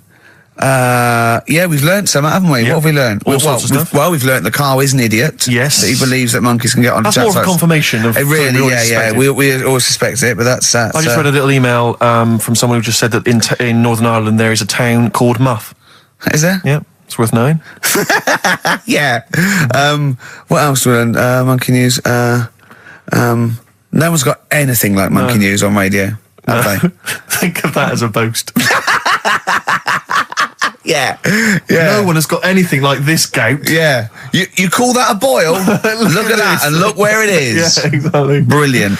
We've not heard, sadly, back from that woman from Switzerland. Haven't we? I know you threw out a question. Yeah, I just thought I wanted to find out whether the Swiss really... Well, I say they're neutral, but I would assume they'd be rooting for us and keeping quiet. You'd hope so. Whenever Germans went through, they went, whoever wins, but they're going, Whereas with us, they go, all right, lads, do you want some chocolate? Yeah. Here's a cuckoo clock. No, don't let it go off, I'm hiding. Yeah. Know what I mean? Sure. But, they better want us to win, because it wasn't for us, and we'd have let fascism go in there, and they'd be speaking bloody German and Italian all over the place, wouldn't they? I think they do. I think they do. What? They do speak German and Italian. Why?